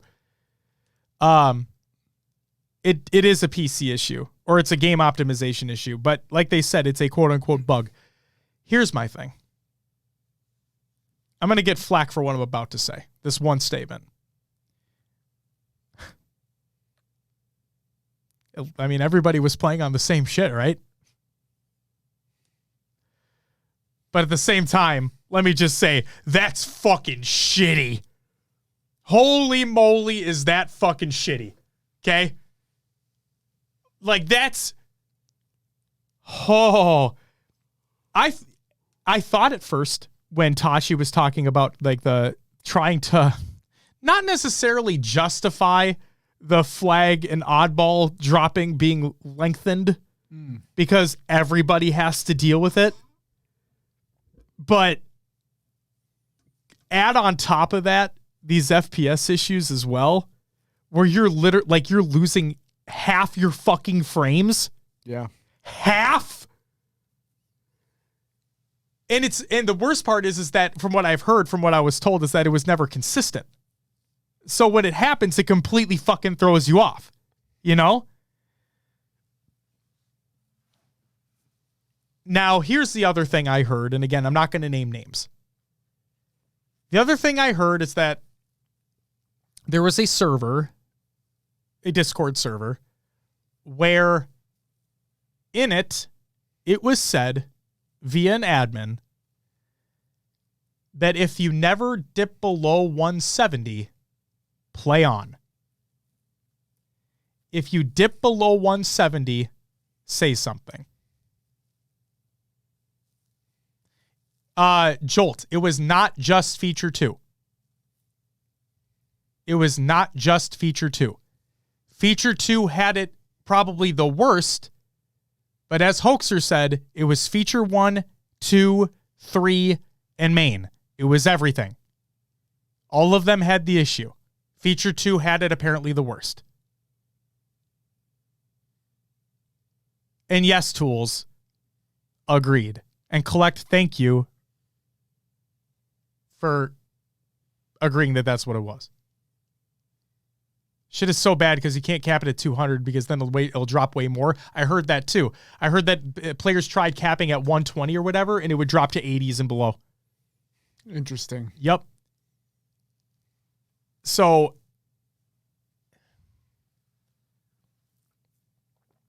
this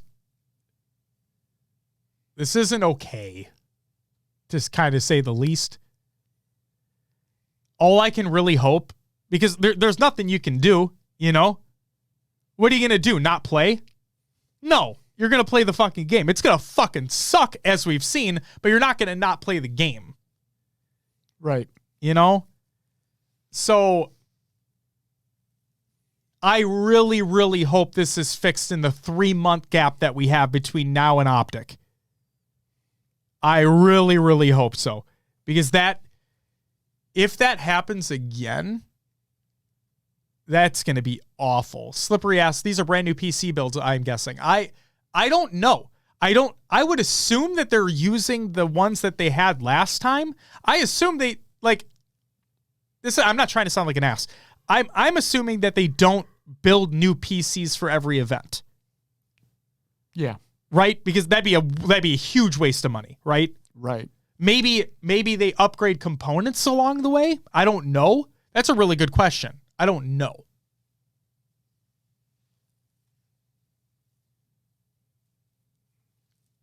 So it's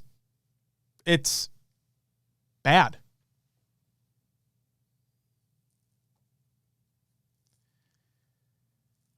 Shit's bad. We're down bad right now in terms of game stability.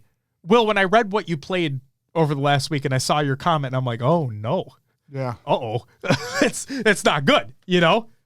It's just not good. So I really hope that they fix this shit in the 3-month gap that we have until the Optic Major, because if this happens at the Optic Major, oh boy. You thought Spartan's statement was bad now? Just wait. And I don't even blame him. This is one of those instances where some of the things I didn't quite agree with in his statement, but like when I read through his statement, I'm like, you know what? That sounds incredibly infuriating. As a professional player who is trying your damnedest to get a better placing at this event, you have a brand new team that you're going with as well. Like, that sounds unbelievably fucking frustrating.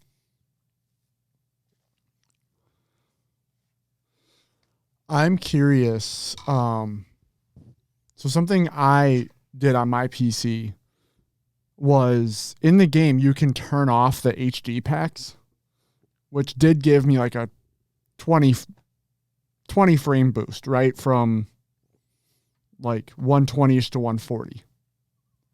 And I'm wondering if that is on when they play, or if that has to be turned off as well, or if they know to turn it off. Because if you're streaming, you want that high definition, right? But you also want the game to run.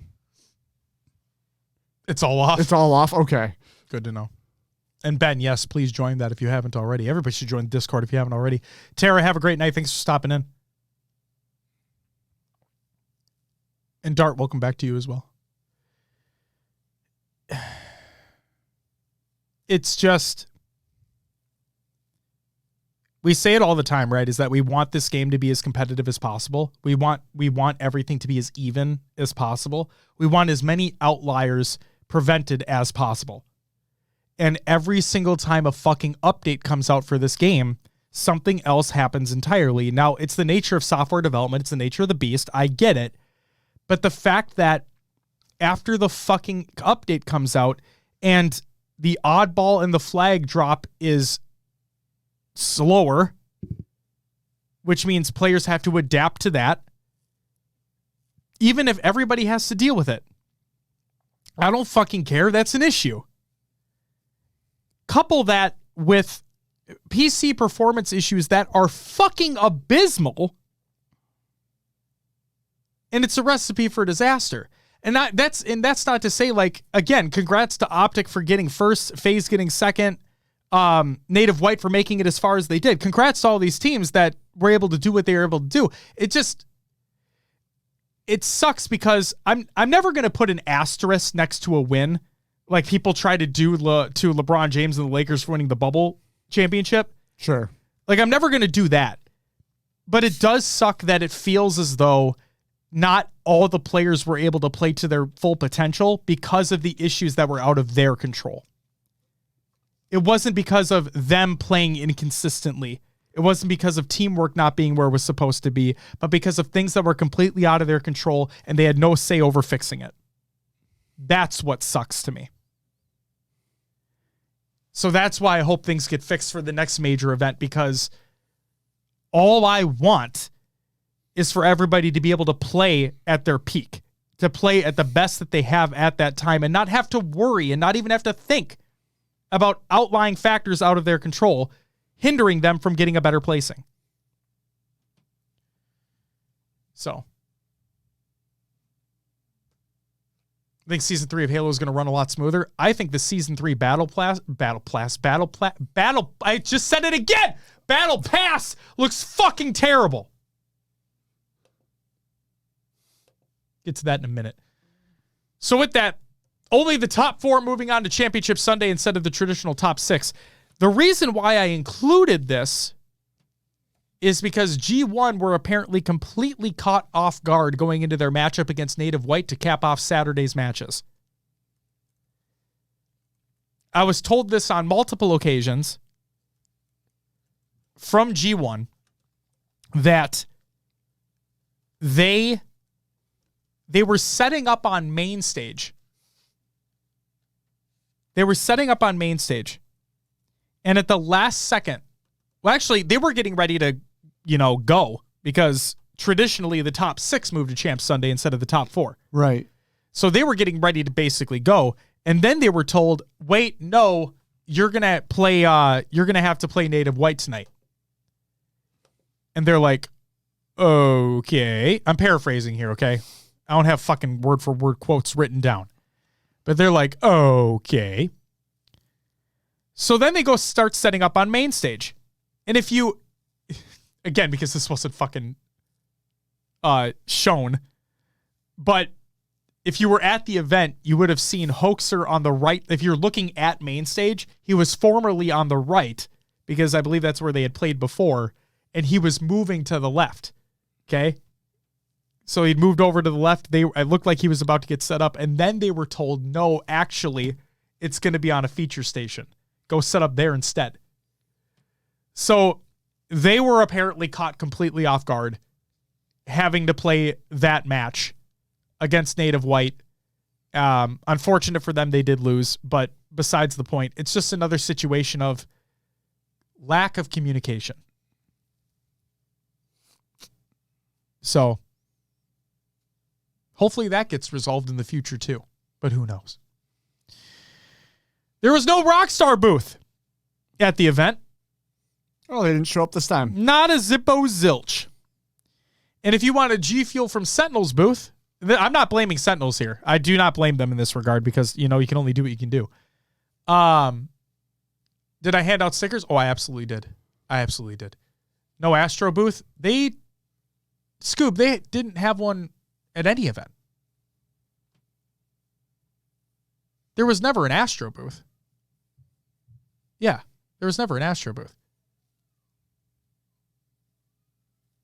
But yeah, they did have them? When did they have an Astro booth? I'm faded? I'm not faded. Yeah. And I'm thinking of Dolby. I was never thinking of Astro. Did Astro ever have an actual booth at an Infinite HCS event last year? Not that I remember. I also wasn't at Orlando. Oh, Or Worlds. they were for competitors to get headsets. Got Oh. it. Okay, I was like, wait. I'm fucking. In that case, yes, I'm faded. But god damn.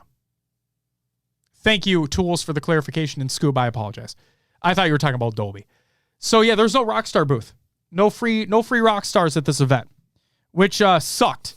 And if you wanted G Fuel from the Sentinels booth, and again, I don't blame them for this, they ran out like immediately of their little packets.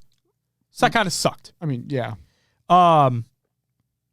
So I was without my tasty caffeinated shit that wasn't pop. You know, what are you gonna do? Yeah. Let's talk about the blue hoodie. Yeah. I'm curious what the story is.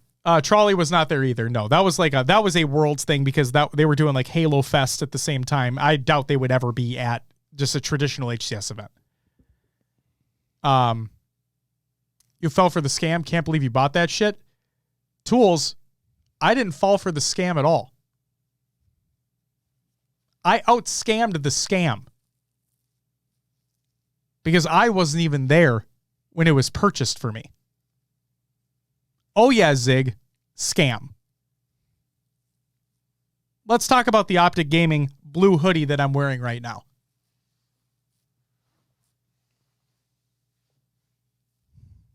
This was fucking funny and dumb.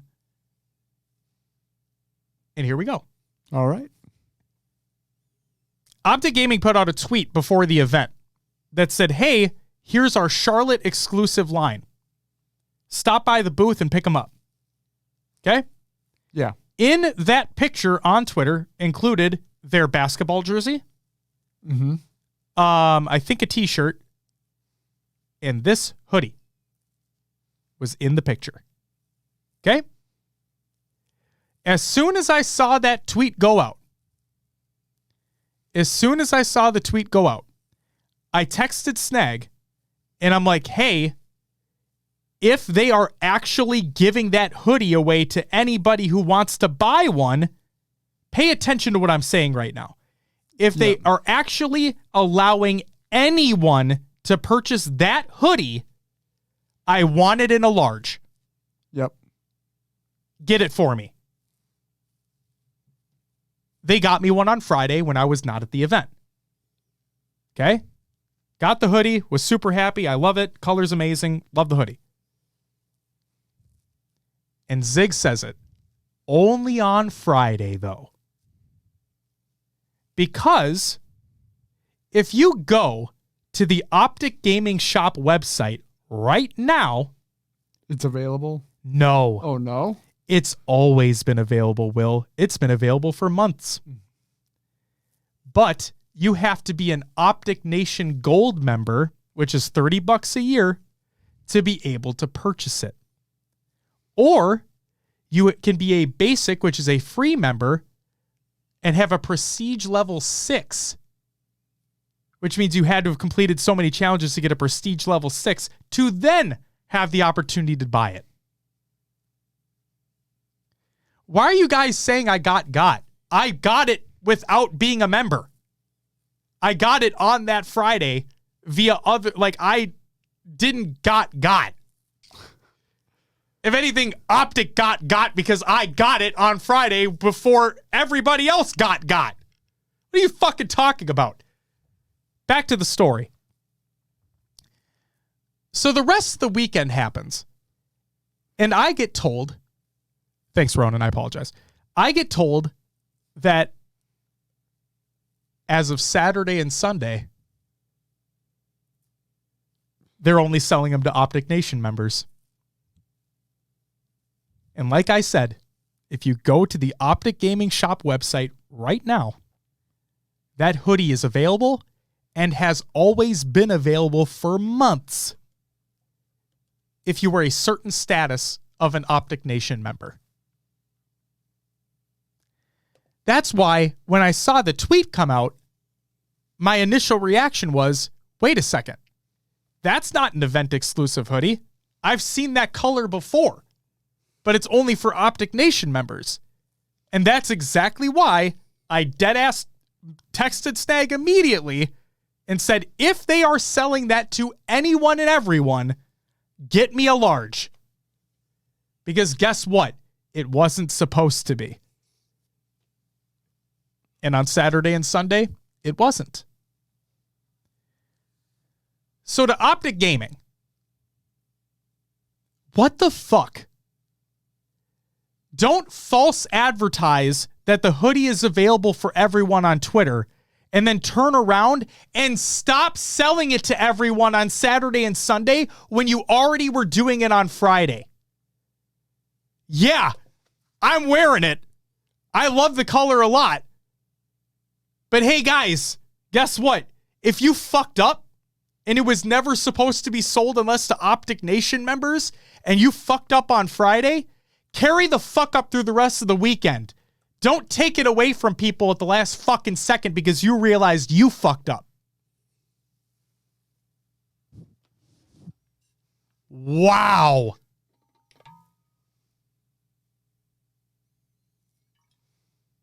Nope Tools, it wasn't. It was never event exclusive. And that's why I thought it was so funny that it was in that tweet. That's why I thought it was so funny it was in that tweet. Because I'm like, that's an Optic Nation exclusive hoodie. And as soon as I saw it announced a long time ago, I wanted it. But I'm like, I'm not fucking paying $30 to buy that hoodie at full price. No, thank you.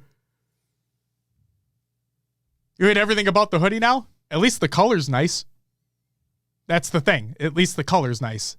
Yep. Hex will be contacting me shortly. Hey, I hope he gets the feedback. I hope whoever was in charge of that situation at Charlotte, I hope whoever was in charge of the promotion of that hoodie gets the feedback that it's one thing to know you fucked up, okay? But it's another thing to completely take the opportunity away from everybody when you realize you fucked up.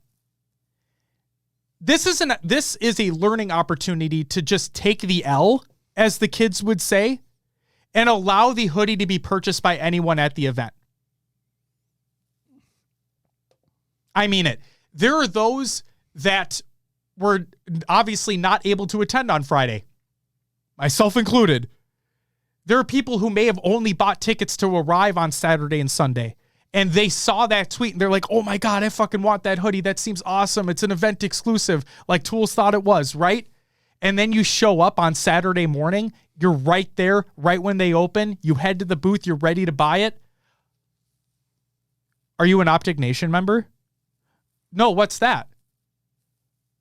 Oh, well, it's our membership program. Oh, is it free? Oh yeah, absolutely. We do have a free tier. Oh, cool. Can I get the hoodie if I do that? If I sign up today? No. Well, why is that? Oh, you have to be prestige level 6. How do I get prestige level 6? Oh, you have to complete all these challenges. Oh.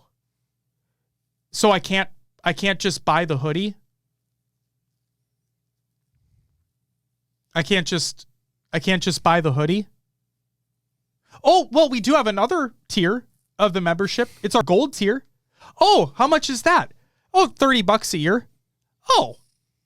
Do I get a discount? If I sign up for this, do I get a discount on the hoodie today? No. Oh. Okay. I guess I don't want the hoodie anymore.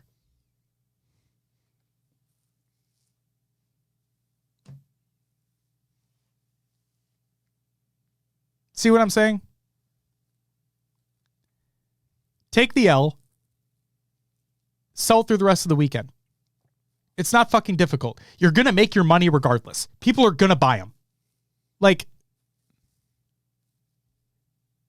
And the fact they advertised it as an event exclusive when it fucking wasn't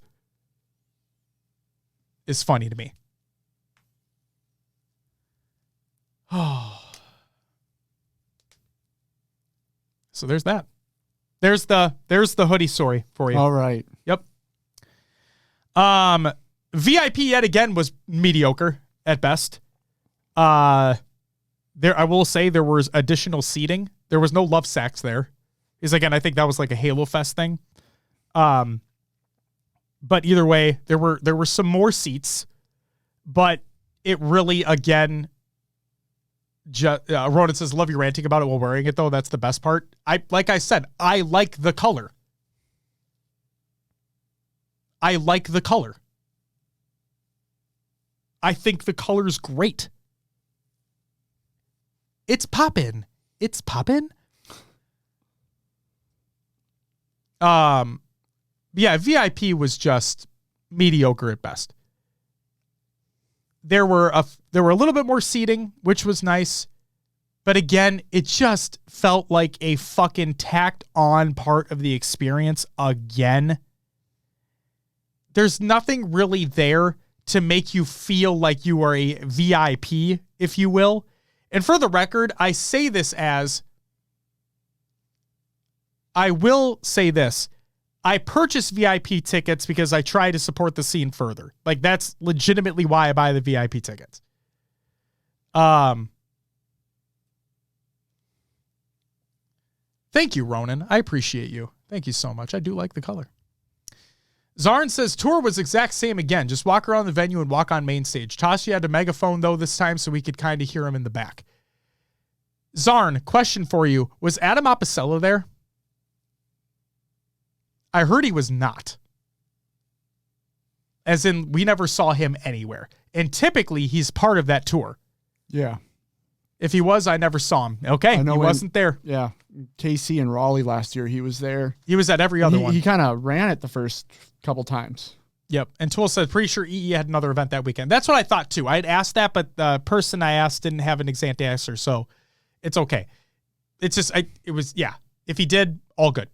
All good, 100%. I don't blame him. Not trying to rip into him. All good. It just sucks that the tour is the fucking same. Ruthless and Mark, thank you both for the follows. Greatly appreciated. And then Brian with the, is that 28 month resub? Thank you so much. I'm not going to read your wall of text that you probably posted earlier in the chat.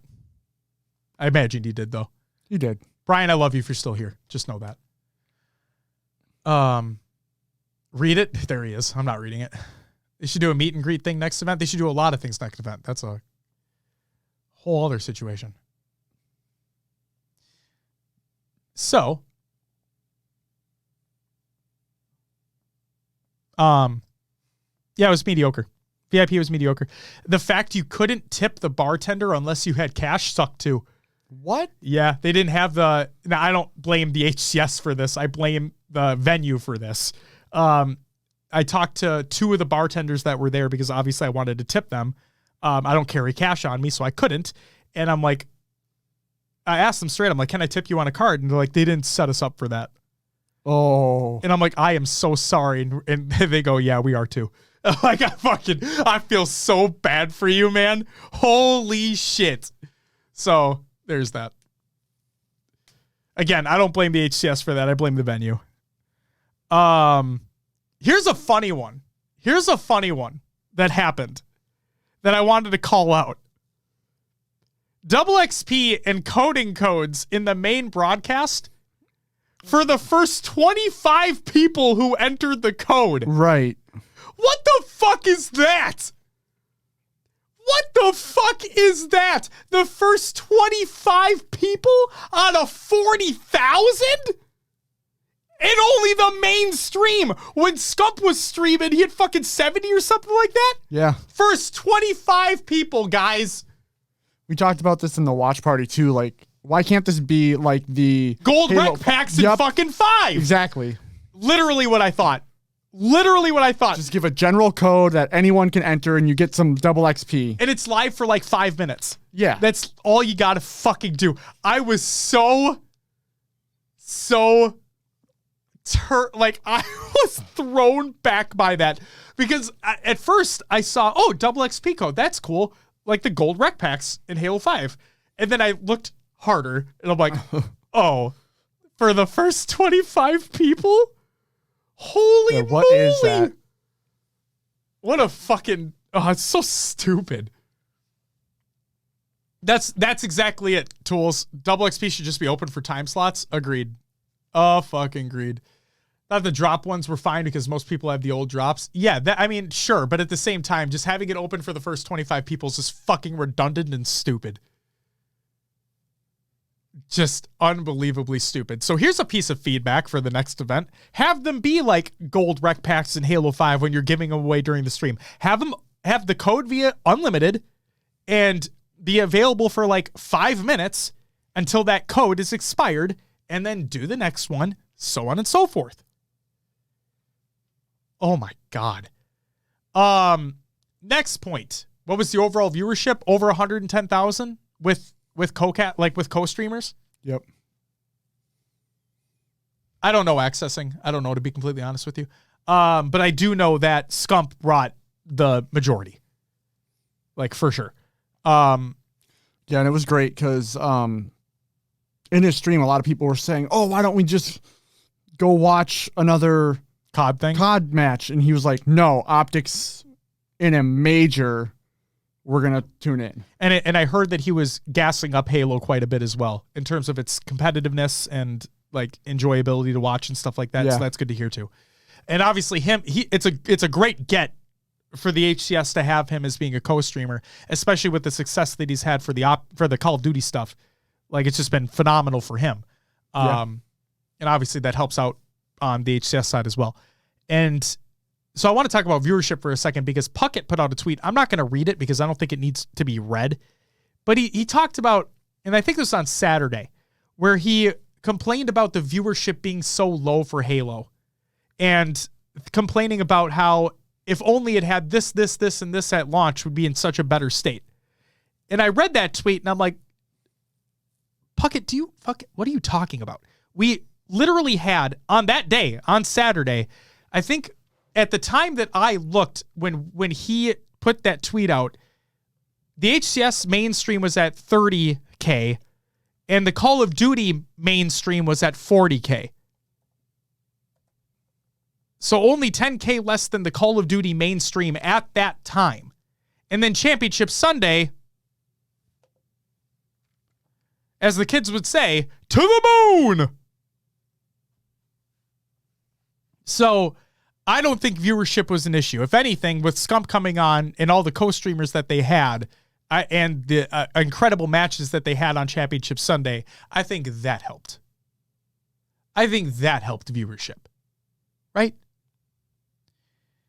And then the last thing here real quick is skits. I think they're fucking great. Those skits were amazing. So, if you haven't watched those skits, go watch them. They're really fucking funny. They're the best ones they've done yet. And yes, the You're Trash one with Bravo and Schurzy was goated. Goated. Yeah, I just hope that continues because it was great. Great to see. Fun to watch. Yep. Something different. And like Tools said, Hastings killed it. He did. He did fucking kill it. Early Season 3 thoughts. So I played with the Bandit and the Shroud screen. Okay. I got my notes. Okay. All right. Well, first up, for the Shroud screen, King J was able to get from Tashi that the Shroud screen is replacing Thrust on Streets. Yep. And it's replacing Drop Shield on Live Fire. Okay. With that said, all right. Shroud screen. It has an 8-second timer before it despawns. Okay. So when you shoot it out and it's coming up, 8 seconds until it's gone. Okay. You can shoot and throw grenades from outside of the Shroud screen into it. Yep. Okay. Radar's completely disabled upon entering for both you and the enemy. Players and enemies disappear from radar when either inside or outside the shroud screen. So, for example, if I'm in it, if I'm in the shroud screen, I can't see anyone on radar, inside or out. Okay? If I'm out of it, I can't see anyone on radar that are inside the shroud screen. Okay? Makes Got sense? it. No radar on competitive, so. Yeah, it just makes sense. But just in general, like from a casual standpoint, there you go. I think it's pretty cool. I think it's pretty cool. Yeah. Yeah. I think some nice plays can be made with it. I think it's going to change the way people push or hold a setup. Agreed. Agreed. But the bandit's kind of the big one here. Yeah. The bandit is the weird and cool thing here. So I said, now remember, and yes, tools, Reddit is usually weird. So is Twitch chat. You guys aren't, though. You guys are being really nice and cool. You just get one shroud screen? No. You get 3? Oh, I didn't even see what you picked up. I think you get 3. I think you do. I think it's 3. Is it 3? I'm forgetting. Maybe they'll tweak the amount in ranked, but like I think it's 3. I think. Wonder if your reticle will turn red looking from inside the shroud. I doubt it. I highly doubt that. I wasn't paying that much attention, but I highly doubt that. Midnight Chickens, thank you for the follow. Welcome to the live show. Are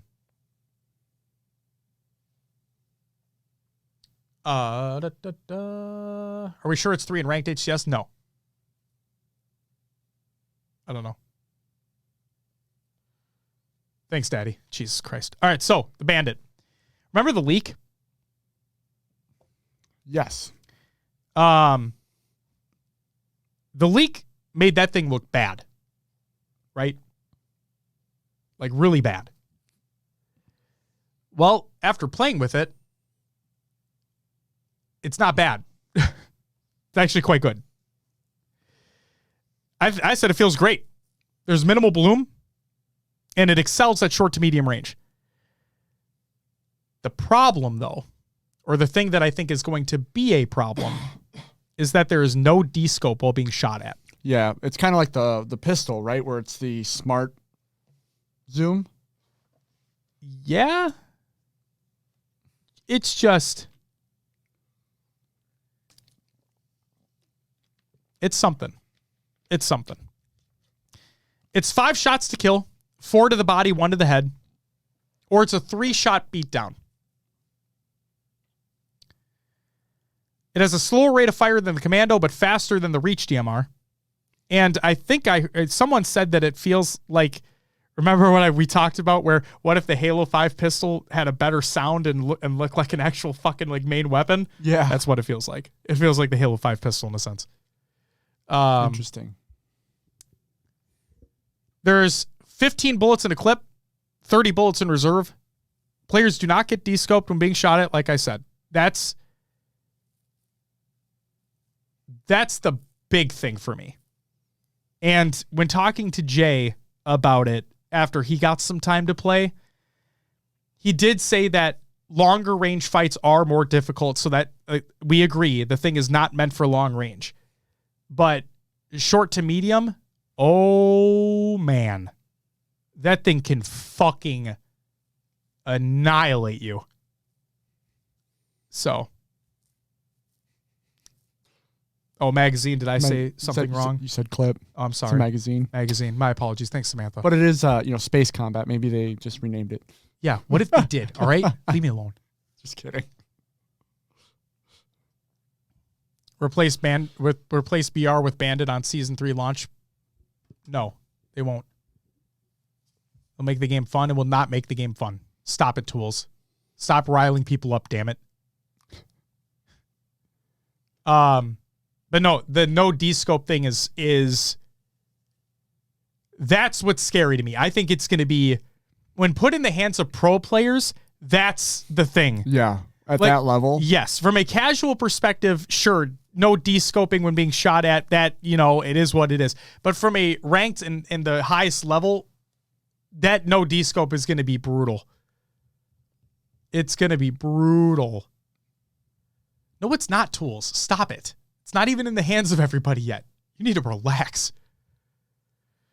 Ungoy says, I hope Sidekick gets replaced with Bandit for social so we can warm up with a proper precision weapon. I like that take. Yeah, I wouldn't mind that. Although the Sidekick does have its place as being an easy to switch to weapon. Yo, Riz with the 5 gifted. Holy moly. Thank you so much, man. Thank you. I will give you a woo later, I promise. Don't worry. And Justin with the 28-month resub, you will get a woo later as well. I promise. Holy moly. So there's that. I liked it. I liked playing with it. I thought it felt really good. Genuinely, I thought it felt really, really good. So that was awesome. Make the Bandit the starter for SWAT. That could be something. Hey. Don't you mean tactical flair? But yes, that'd be pretty cool if it was the SWAT one. Dumb question. Ignore my question. Oh, okay. I'll ignore your question then. All right. So yeah, I'm really excited to see what the players are able to do with the Bandit in the live game when it releases in a couple weeks. Just know that I was floored by how much I liked using it compared to what happened in the leak. So the feedback that they got from the leaked stuff, they made that shit fun. They made that shit fun to use, Will. I got to get my hands on it. Yeah. And if it does feel like that Halo 5 pistol, if it was actually like, a weapon and not a fucking sidearm, god damn it. The tactical slayer thing pisses me off to this day. That's besides the point.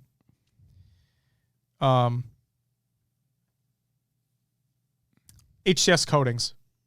Yeah. They look great. I think they're amazing. They're the best ones they're coming out with so far. That phase one, too. So, fun fact about that. I gave Tashi some shit. Talked to him personally, gave him some shit. Because he said, they're the best skins in esports. And I don't necessarily disagree, but I was hoping that maybe we're going to have, get animated skins at some point in time. Oh, sure. And I was and when I first saw the phase skin, I thought that spacey tech suit that they had was animated, and then I was scrolling through them in the build, but it wasn't, and I'm like, son of a bitch. And so I told him so when are we fucking gonna get animated skins then? Yeah. Can we get those next? Because come on, he obviously wasn't able to say anything, but regardless, Meek, thank you for the sub, greatly appreciated. I will give you a woo at the end of the show, I promise. Imagine they just use Halo Insider to test things before they release to main branch. What if? Dude, Scoob, preaching to the choir. Yo, Hacker with 100 biddies. I need to turn off that sound. But thank you. Oh, it's muted. You didn't even hear it. We heard it. Never mind. Yeah, we heard I love you. Hacker, thank you for the 100 biddies. Greatly appreciated. I wish there was ranked Team Slayer and SWAT. Hey, Peter, you're preaching to the choir. Daddy, fuck off. But thank you for the 1 bit. Oh, they heard it? Oh, shit. Oh, it's still coming through. Yeah, you fucked up. All right. I still love you. It's muted right there, though. It's right. Look at that. Look at those. So the HCS coatings look awesome. They're the best I think that the game is going to have to offer. I guess, even though I was going to say maybe not they can't hear the 1 bit though. Okay, regardless, fuck you guys. So even I was gonna say, I think I was about to say the SSG season 2 coding, the playoff coding, was better than the new SSG one, but no, the new SSG one has a circuitry thing going through it, which looks fucking cool.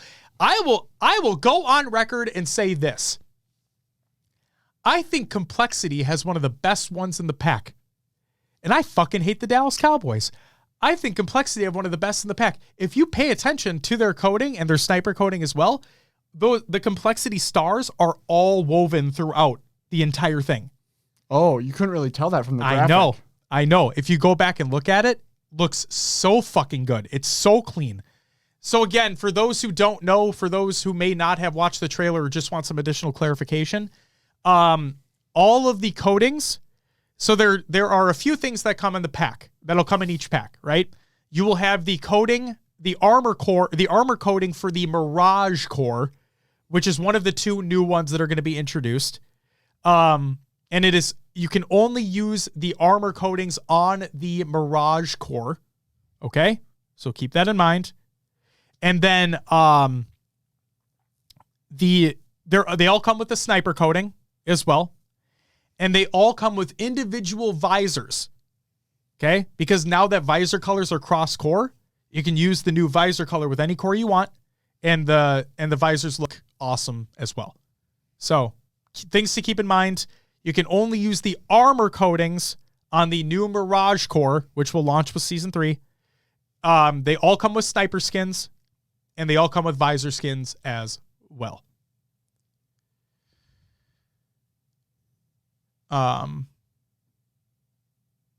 So, there you go. And the phase sniper is sick as well. All of them look good. All of them look really, really, really good. And then the last part that I have here in terms of the Season 3 stuff is that there's going to be a new store redesign as well. Oh, really? Yes. And I believe it's a massive step in the right direction to better understand the items that are in each bundle. So, okay. Yeah, things are highlighted a little bit better. And when you click into a bundle, it more easily shows you each piece that's in it instead of having to scroll through each one. Nice. It better shows you what is there. Okay. And for example, the HCS bundles, when you go to the HCS page, it'll have like phase the Season 3 bundle or whatever it is or called, and at the top right corner of that box, there's a number in it. That number corresponds to how many items are in that bundle. So again, just a better visual representation of how many items you are actually getting. So, very much looking forward to that. The other thing as well that I also forgot to mention is because I'm not really talking about the maps in Season 3 that were in the build. I will say I played against bots. But one of them is a rip off of a campaign mission in Infinite when you're running through like the Forerunner structure that has like kind of the floating pillars. Yep. You know, I hear people giving it like boarding action vibes from Halo CE. So take that as you will. Spawns. We know how spawns can be fucky on some of these maps. I've heard that spawns could be fucky on this too. We'll have to wait and see. The other map that is included, and I didn't even realize this, is that originally I thought we were only getting 1 BTB map and 1 arena map, when actually we're getting 2 arena maps and 1 BTB map. And the other arena map that we're getting, and I forgot the name of it, so I apologize. I think it's too big for 4v4. Okay. I was only playing against bots. It wasn't a live environment, so I can't definitively say that. But from the time that I spent on it, I thought it was a little too big for 4v4. Let's just say you have a man cannon that brings you literally across the map, the entire map, and you're in the air a long time. Really? Oh, I'm talking like Valhalla man cannon long time. Okay? Just think about that. And yes, the Plaza remake is coming as well, but like that's coming during Season 3. That's not like with the launch of Season 3. So there you go. Uncrowned Newt, thank you for the follow. Welcome to the live show. Greatly appreciated. Hope you're enjoying your time. So yeah, some visual updates as well. Good to hear. Love it. Okay, last thing, Battle Pass.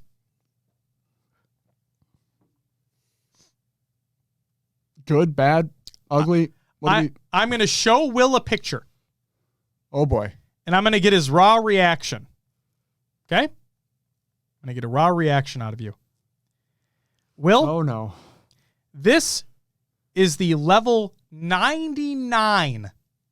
The level 99 premium reward. Okay. What the hell? You had some bug eyes. You know what the worst part is? No. That's the attachment for the helmet. That's the attach. It's not even. You get the helmet at premium level 95. So keep that in perspective, because that's basically how bad the pass is. Guys, Guys, I'm still gonna work for it all, but you know. I know, me too. For those who have not seen it, I'll hold it up to the camera. Okay, I know this is hokey, like and shit like that, but I'll hold it up to the camera so those that are watching live or those that are checking out the YouTube VOD can check this. Again, this is the premium reward for level 99 in the premium battle pass for season 3. It makes you question why the things are laid out the way they are, but you know, there it is on camera.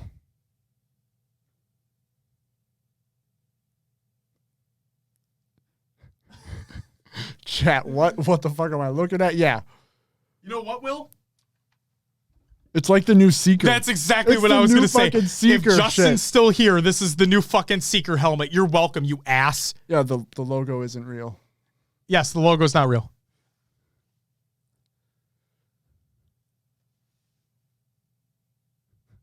You like... Shut the fuck up, Tools. No, you don't. The whole battle pass leaked on Twitter. Should I drop it in the Discord? I know we said no leaks in the Discord. I am actually going to say yes, go ahead, because when I talked to Unishek at the event, yeah, I'm like, pretty cool what you guys did there on basically showing everything. Yeah. And he's like, well, we thought about it, and since it's done, why not? And I'm like, well, fuck, okay. So yeah, go ahead. You can post that video. I give permission to do so. Feel free. But yes, traditionally, for those who don't know, I don't necessarily like leaks in the Discord server because it's not been confirmed. But this was on a literal build at the event. Pretty much confirmed. All confirmed. All confirmed. Raider Hater, welcome back. Slipperies with tools. Oh, God, no. Please, no. The helmet's so bad. The helmet's bad. The attachment's bad. It's fucking... Ugh. God damn it.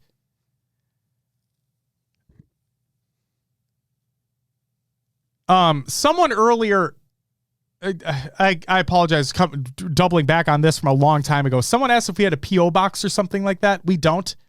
But if you wanted to send something, hit us up in the DMs and I'll talk to you about it and we'll see if we can get something going. But I just remember seeing someone say that. So, I'll 5 your ass with a bandit and then bag you with my buggy face. Please do. Please do. I wouldn't put it past you. I wouldn't put it past you. But when I saw that, like scrolling through, I'm like, for what it's worth, there are some genuinely cool coatings and stuff that are in the pass. Like there's like magma stuff, like red and black stuff, looks really clean. Love it. There's pizza coatings. Oh, they're bringing back pizza. They are bringing back pizza stuff. That's cool. It's just there are just some bonkers shit that they're putting in there. It's like, and these are the high level premium rewards that you're giving. That's so cool. And Tools, that's exactly it. If it wasn't as high of a level, because every single event pass, every single battle pass that we've gotten so far has had some pretty decent to great higher level premium rewards. And the fact that this one, to me, everything, art's subjective. It's, for me, it ain't it. But it is what it is. See, would I rather have the good stuff early? Sure, Tools. But at the same time, as a company, would I want people to have to continue to play to get the good stuff? Yeah. Because it keeps them playing the fucking game.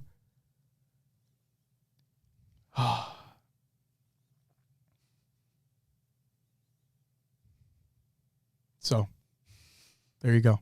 Tools, I like bug. I'm glad you like bug. I love lamp. Bzz, motherfucker. I hate you. All right.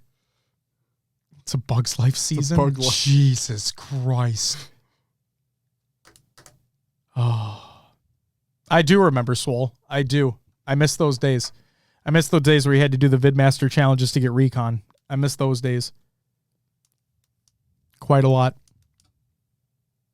But whatever. Bug map when? Great question. Brackets and pools links, brackets and VOD links are included in the Google Doc of the show notes of the show, ! Show notes in chat, or the description of the audio version or VOD on YouTube if you're checking that out. All the links are included to everything that we talk about. They're all there. Check them out, including the links to the LVT streams. Check it out. That's it for our topic. Will, as we close out for the topic of the show, final thoughts on Charlotte. I mean, all the behind the scenes stuff aside, it was still a great event to watch. Competitiveness was top tier. Just wish we would have got to see more, you know? Agreed with that statement. All in all the bullshit aside, tournament was pretty fucking rocking. And Samantha, I remember. There are good aspects of Infinite. I just feel like it has a cracked foundation. We always kept saying that the foundation's so good. I think that foundation's cracked right now. And I hope that season 3, here's all the hopium again. I hope that season 3 means that we're starting to fill that crack in the foundation. And Zarn, you're right. The mac and cheese was good. And you had to eat a lot of it because of your, you had a wisdom tooth pulled. Oh, no. Yeah, so he could only eat soft food. So he had to have a lot of mac and cheese. It's pretty funny. But the mac and cheese was great. So there's that. Okay, Briggs. That's a statement. Oh, real quick. The last thing I want to state about Charlotte is a personal story. The one that Snag alluded to at the very beginning of the show. Oh, yeah. Let's talk about the Airbnb for a minute. Okay. Friday night, I fly in. Again, it was my daughter's birthday on that Friday, so I took a late flight. I got in around 9:30, 10 o'clock Eastern p.m. on Friday night. We go out for a short night on the town, if you will. We didn't even fucking end up doing anything.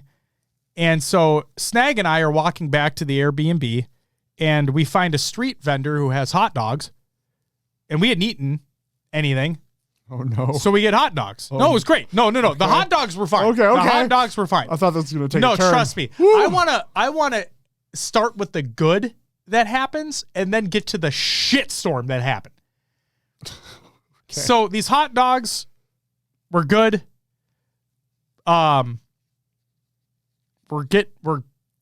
saying our good nights, all that stuff, prepping for the next day.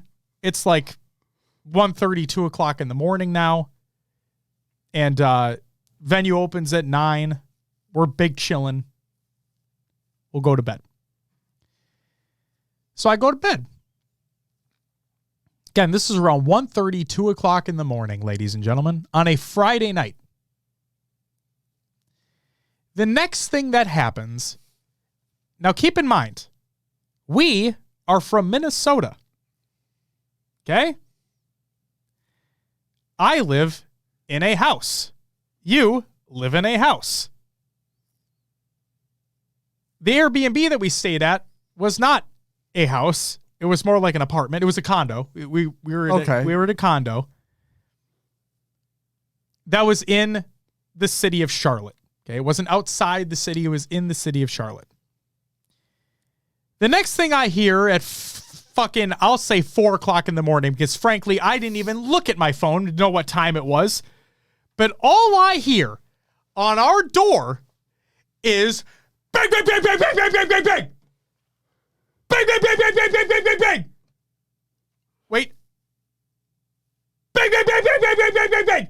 I'm freaking out. Yeah. Like, again, 4 in the morning, I'm freaking out. What's Snag doing? He is fucking lights out. Oh my God. Let's put things into perspective. He's on the couch on the main level where the door is. I'm upstairs in the bed. This motherfucker doesn't hear a thing. Midwestern boy over here, is freaking out in bed. What the fuck's going on? Yup. He is not making a sound down there. So I, honest to God, thought many a thing. I thought, holy shit, we're going to get fucking broken in. We're going to get mugged the fuck right now. Somebody's going to bust through that fucking door. I don't know what is happening. And Snag isn't making a fucking sound.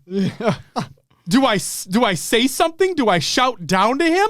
Because he seems fine. Is there a peephole on the door that I could go check? I'm scared. I don't want to go check. Like, I'm freaking out. So I didn't get any sleep on Friday night. Friday morning comes around.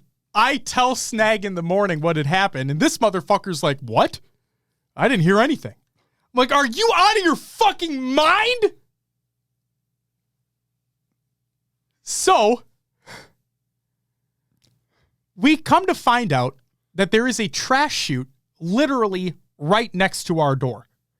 And so Snag had the idea, thanks Briggs, Snag had the idea that maybe that banging that I was hearing was not on the door, but somebody was trying to fucking punch trash into the trash chute. Right? And I'm like, okay, dumb, but okay, that makes sense. What do you mean, hacker? So I'm like, okay, if that's what that is, that's fucking stupid. Whatever. Because also at the same time, immediately after all that banging, there was a loud crash of what sounded like bottles on the floor. So maybe it was somebody trying to get rid of garbage and they couldn't fucking shove it through the trash chute because it wasn't that big. And literally, that trash chute was literally right next to our door. Okay? So, oh no, trust me, hacker. No, because what you're about to hear puts everything into perspective.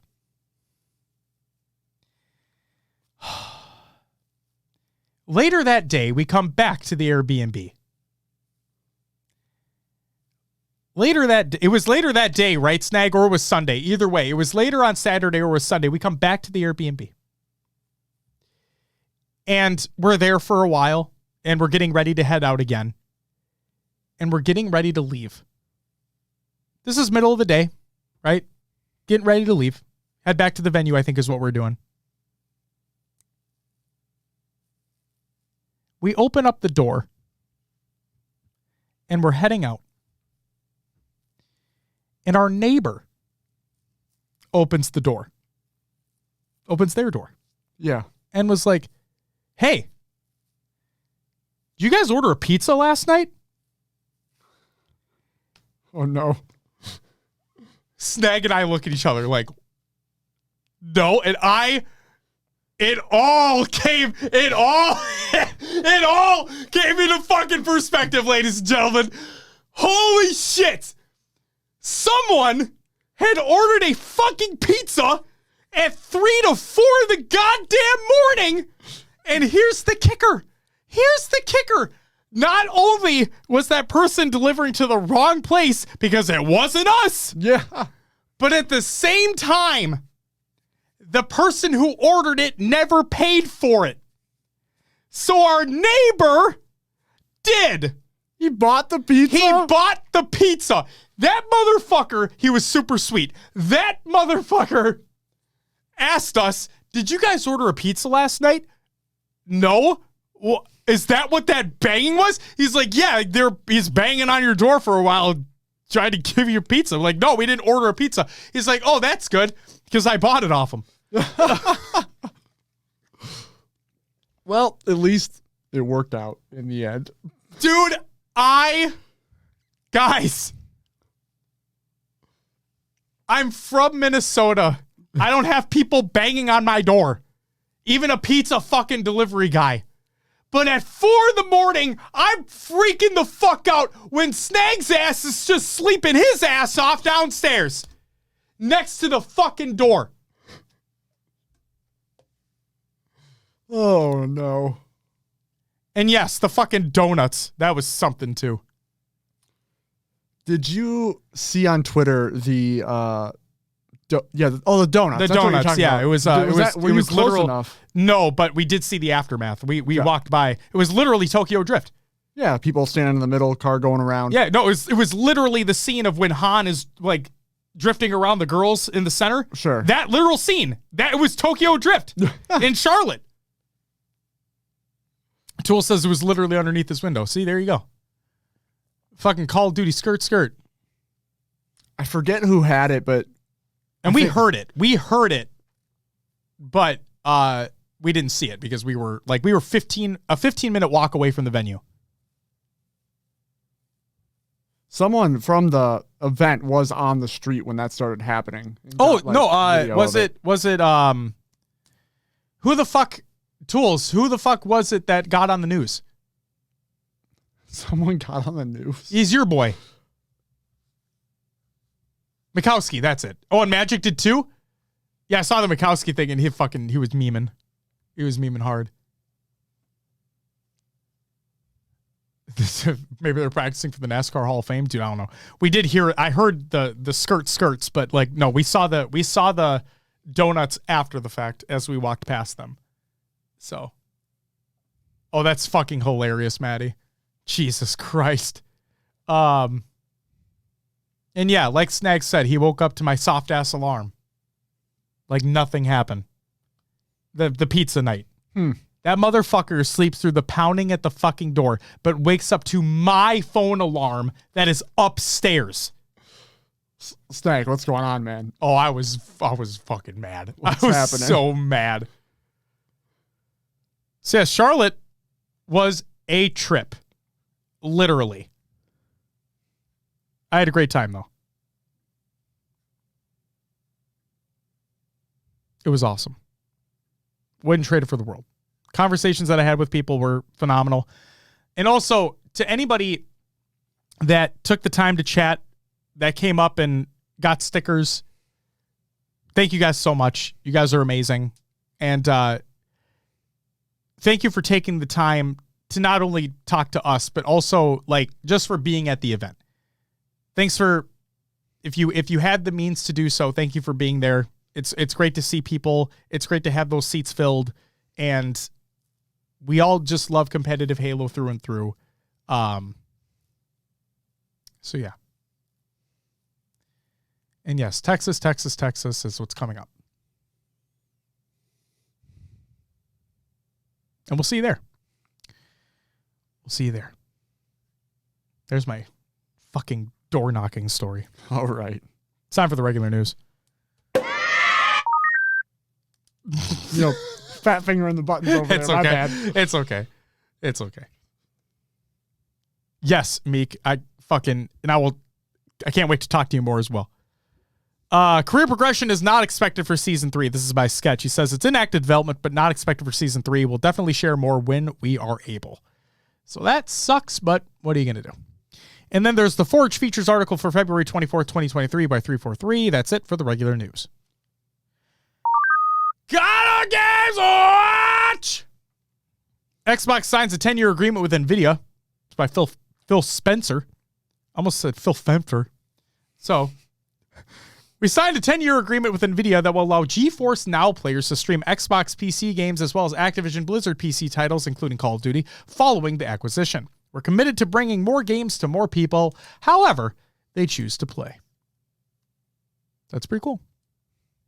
Or as Nietzsche Walk would say, it's pretty neat. Pretty neat. That's it for Con Other Games Watch. Time for Will's Adventures with an Haloverse. I'm going to try this. And other games too. Oh my God, is my voice back? You're getting there. Oh, I hope like I don't fuck it over tonight and then tomorrow I'm a travesty again. Will, what'd you play last week? Played Halo Infinite. Oh my God. I decided to switch over to PC from Xbox. Just because, just testing things out. And Got the frame rate working well enough. Everything seemed pretty smooth. I also just wanted to test playing on mouse and keyboard. Shot feels good. It's the movement that's different for me. It's not what it is with a controller. But anyway, I had my first PC crash mid-game. And it was so infuriating. I was playing with Overkill and Fine Guy, and it was Slayer Aquarius, and I was slaying my ass off. Just saying. I think I was leading the game for slays, and I was top mid fighting. I think fighting over camo, and I was on the side by where you drop down for shock nades, and I jumped to finish the BR fight, but someone slid out a util and got the last shot on me. And it did the animation where it was like the neon animation, you know, where your body glows. Yeah. And like it froze on that animation. Jesus Christ. And the audio was going, and it's like the screen popped up. Halo Infinite has stopped working. And I'm like, well, no shit. So I had to leave, and I was like, that's my sign, calling it a night. Yeah. Had a terrible run earlier in the day too. 7 losses in a row. 3 of which either teammates didn't load in or it crashed. And I think I should have probably stopped playing because I was mentally not in it after that, with having 3 games where people weren't there, and it is what it is. But man, it was a rough day of Halo. Say that. That's all I played. What about you, Josh? People in chat are talking about like how often or how not often they crash on PC. Yeah. I think, Snag, to answer your question, like how do people crash so often? Like you know the answer to that question. Everybody knows the answer to that question. It's that there's so many different variables at play in terms of PC hardware, PC configurations, settings, optimizations, all that. When on a Series X, it's all the same hardware. They know exactly how it should function, and it functions near perfectly. Now, I'm not talking about perfectly in a sense of like the most frames, the most fidelity, whatever, but no, it plays perfectly on that console for the constraints that are had. But on PC, with the amount of variables at play, they can try to optimize for every single type of thing that players have, and you'd probably you'd go off of what the most used hardware is on Steam, you know, like the most used graphics card in PCs at that point in time, whatever it is, and you try to optimize for that. I don't have no fucking idea, but it just sucks, man. It sucks.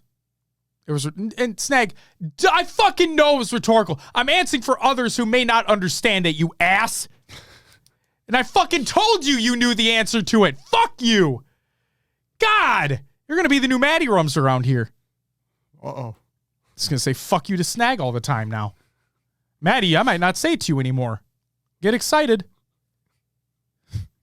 He's like, finally, the day has come. Just kidding. All right. There's no command for Snag. Jesus Christ. Okay, Slippery, let's go. All right, let's calm down, chat. I'm sorry. Let's not give Snag. The fuck yous are my thing, okay? The gesture of love. Unless it's directed towards Maddie, in which case it's a gesture of love. I play Destiny 2. Yeah. And I want to give a big, huge, massive shout out to Pancakes, if you're still here. Big shout out to you. Also, a semi shout out to Snag for dealing with this as we did it, because he was also at the Airbnb at the time. But so for those who don't know, Destiny's new expansion Lightfall released today, as a matter of fact. I am craving to play it. Have not touched it yet. because typically when an expansion releases, for especially Destiny, things are kind of wonky at first in terms of server stability. Yeah, so I kind of wait. But either way, and we had the show today, so that's besides the point. So I had worked, Pancakes had helped me, and we'd gotten the Revision 0. We got the Revision 0 exotic pulse rifle. Okay. And it was with the Season of the Seraph, the one that just ended. And you needed to progress through that in order to unlock the exotic mission. Then you get the exotic woohoo. But the special part about this exotic is that there are 4 catalysts that you can get for the gun. 4. Okay? And how you get the catalysts is you do some remedial things for each one, and then the last step for all 4 of them is you have to do that exotic mission one more time on legend difficulty and find 4 dead exos, 1 for each catalyst. You can do it all at the same time. You don't have to do the mission 4 times, okay? As long as each of those quest steps are on the final step, you can do all of them at the same time, do the mission once. So we did that. But the question was, how are we going to do that if I was in Charlotte? Well, I packed my gaming laptop. I figured. Yes. And I talked to Pancakes about it. I'm like, should I do it? Should I not do it? Fuck it, I'm going to do it. I'll try to find time. But if I don't, it is what it is. I got drunk at the event on Saturday. Or was this on Sunday? I got drunk at the event on Sunday. And this is the first time I've ever done anything like that. And I had a great time. It was a great time. Thank you, Pancakes. It was Sunday. We are heading back to the Airbnb. This was right after... Thanks, Snag. I'm doing all right. Clearly, I'm doing this right now. Oh, you're talking about Zarners. Fuck you. I wish you cared about my mouth. So that could be taken out of context. Zarners, I hope you're doing okay. So the thing... So we head back to the venue. This was after Championship Sunday had concluded, because since only the top 4 teams moved to Sunday, the stream ended way early, like a lot earlier than normal, right? Mm-hmm. So I head back to the venue. I mean, not the venue. Head back to the Airbnb with Snag, and I'm messaging Pancakes. I'm going to fucking be on like 15 minutes. I'll be ready. I'm drunk, okay? Get upstairs, sit down, get going. And the mission's fairly long, and it's on legend difficulty, so things are way harder. And so for half of the mission, I was just, trying my best. But let's say bullets may not have directly be going in the line of sight of enemies. They may have been a little to the left or a little bit to the right, maybe. Oh, no. So after midway through the mission... So Pancakes, thanks for soloing a legendary mission. No. This is why I'm giving him a lot of shout out here, because he deserves it. War Dog says, what are the chances that y'all help me get better at Halo Infinite? Hey, join the Discord if you haven't already. There are peeps you can play with if you'd like to. Go check it out. Also, Beth, if I didn't say welcome back to you as well. Regardless. So he helped me, and we got to the midway point of the mission. I started to feel like the buzz was going away. And then we get to the final boss. Thank you, Pancakes. We get to the final boss, and we were fucking locked in. Because for those who don't know, on legend difficulty, you only get 1 revive per teammate. Yep. Same thing with the Witch Queen. Yeah. That we played. Yep. The legendary campaign. Mm-hmm. Yeah. So you only get 1 revive per teammate. And we had both used them, I would say, fairly early on in the fight, the time we beat it. And yeah, our communication was just on fucking point. Our setup was on point. Pancakes found a great spot to stay. And we had everything locked in, and we got it done. So I got all 4 catalysts before the reset. Very nice. Before downtime, because Destiny went on downtime for a while. So I was happy about that. So shout out Pancakes. You're fucking awesome. Zig, have a great night, man. Thanks for being here. Appreciate you. See you at the next event.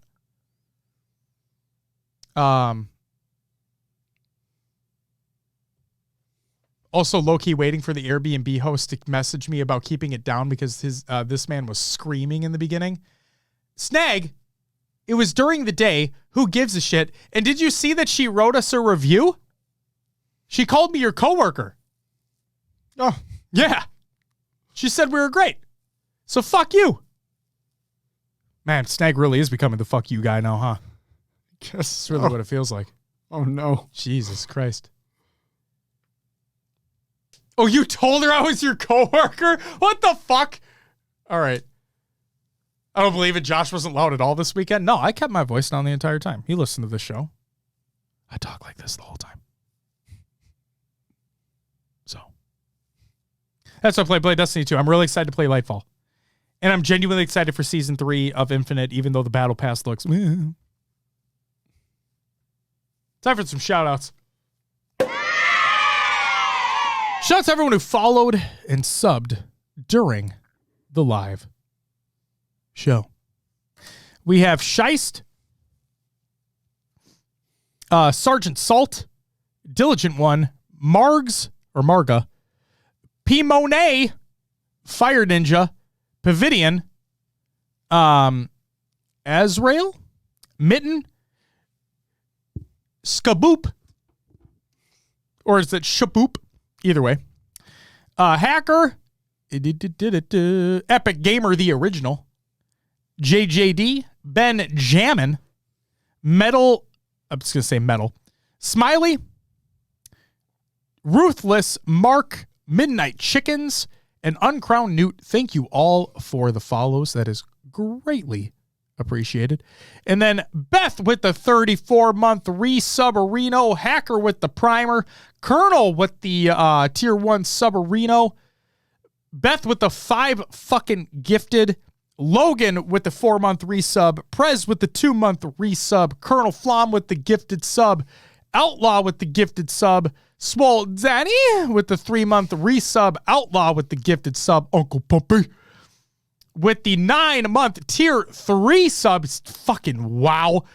Brian with the 29-month sub, he says, was there a new hammer in the Season 3 preview? I didn't see a new hammer. How about Assault? Was there Assault? I didn't see Assault. Please help. Also, I didn't actually watch the video. Maybe it was there. Someone help. New hammer, when please help. Assault, when please help. Also, sup, dudes. There, I read his paragraph. You did after he's probably gone. Yep, I don't fucking care.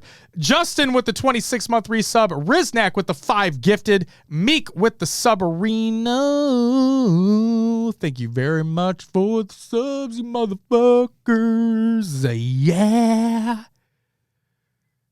Like a little fucking song. That was for you. Look at that. That was for you. And then fucking... the 100 bits from Hacker, and then the singular bits. Just to get a rise out of us, you know? Oh, yeah. Oh, yeah. Thanks. You all get a woo! There it is. There you go. If you're There it waiting for your is. woo. I'm not even going to acknowledge that one that came through. Just kidding. Thanks, Hacker. Wait, something came up? The bit. What bit? What do you want? I don't- What do you want? What are you doing? You're like, I'm not going to acknowledge it. Oh, yeah, I'm going to acknowledge What it. the fuck are you doing? Just playing, man. Will has yet to call me daddy. You're going to have to wait. Oh, man. And see? It's going to be, yeah. I love it. It's going to be, you will, yeah. It's got to be the right moment, you know? It's gotta be. Gotta be. Never gonna get it, never gonna get it. Never gonna get it. Shout out to everyone who is a subscriber on the Patreon. What about Zaddy? No. Wait, was that 68 bits? Oh, Hacker. Uh-oh. Here's the rest. Oh, okay. So 69. Nice. Fucking nice. Thank you to every patron who is at the semi-pro and above tier. That includes High Tech Redneck, Glenn, which is Wraith, if I'm not mistaken, or Wrath. Logan, Justin, Jordan, Davey, Wavy, Elated Dart, Carnage. Thank you all so very much for the continued support over on Patreon. Will shout that out in a little bit as well. Tonight's final rant counter was 8. When's HCS Pro Talk Gold Tier Prestige 6? Never. Got this shit on Friday, bitch. Optic, learn from your fucking mistakes. Shout out to everyone who picked up some merch on the new store, including those who got in on the Charlotte drop. Yes, thank you. You guys are amazing. I hope you guys liked that first of many drops that we're going to do. The plan as of right now is to do an exclusive drop for each major event. So if you missed out on the Charlotte drop, don't fret. There will be more where that came from, just with different colors. So stay tuned. Did you see the note on your order, though? I'll fucking go look. God damn it. But seriously, to everybody who has picked up a piece of merch, thank you all so very much. It's a brand new store. We put a lot of time into it, did a lot of research into figuring out if this is what we wanted to do. Loving it so far. We love the quality so far as well. We've gotten samples. Everything seems to be good so far. And yeah, thank you guys for supporting us even further. It's fucking unbelievably appreciated. So you guys are awesome. When's the sustainable shirt coming out? We really should make something like that. There's a lot of things we need to do. Zig, thank you for the primer. Greatly appreciated. You get a woo! Snag, green HCS Pro Talk logo fucking win? Maybe at the Optic Major? Huh. Crazy. Maybe the Optic Major would be a green logo? Huh. Maybe there might be a hold on. Maybe there might be a little Cowboys rendition for another Texas event. Maybe. We'll have to wait and see. Taco Bell merch when? Oh, great idea. Quadrant? No, so we're only going to do exclusive drops for the majors. For each major that takes place. We want to give your wallet a chance to recuperate. You know what I mean? God knows mine isn't. I hate you, Snag. I found the note. And I love you at the same time.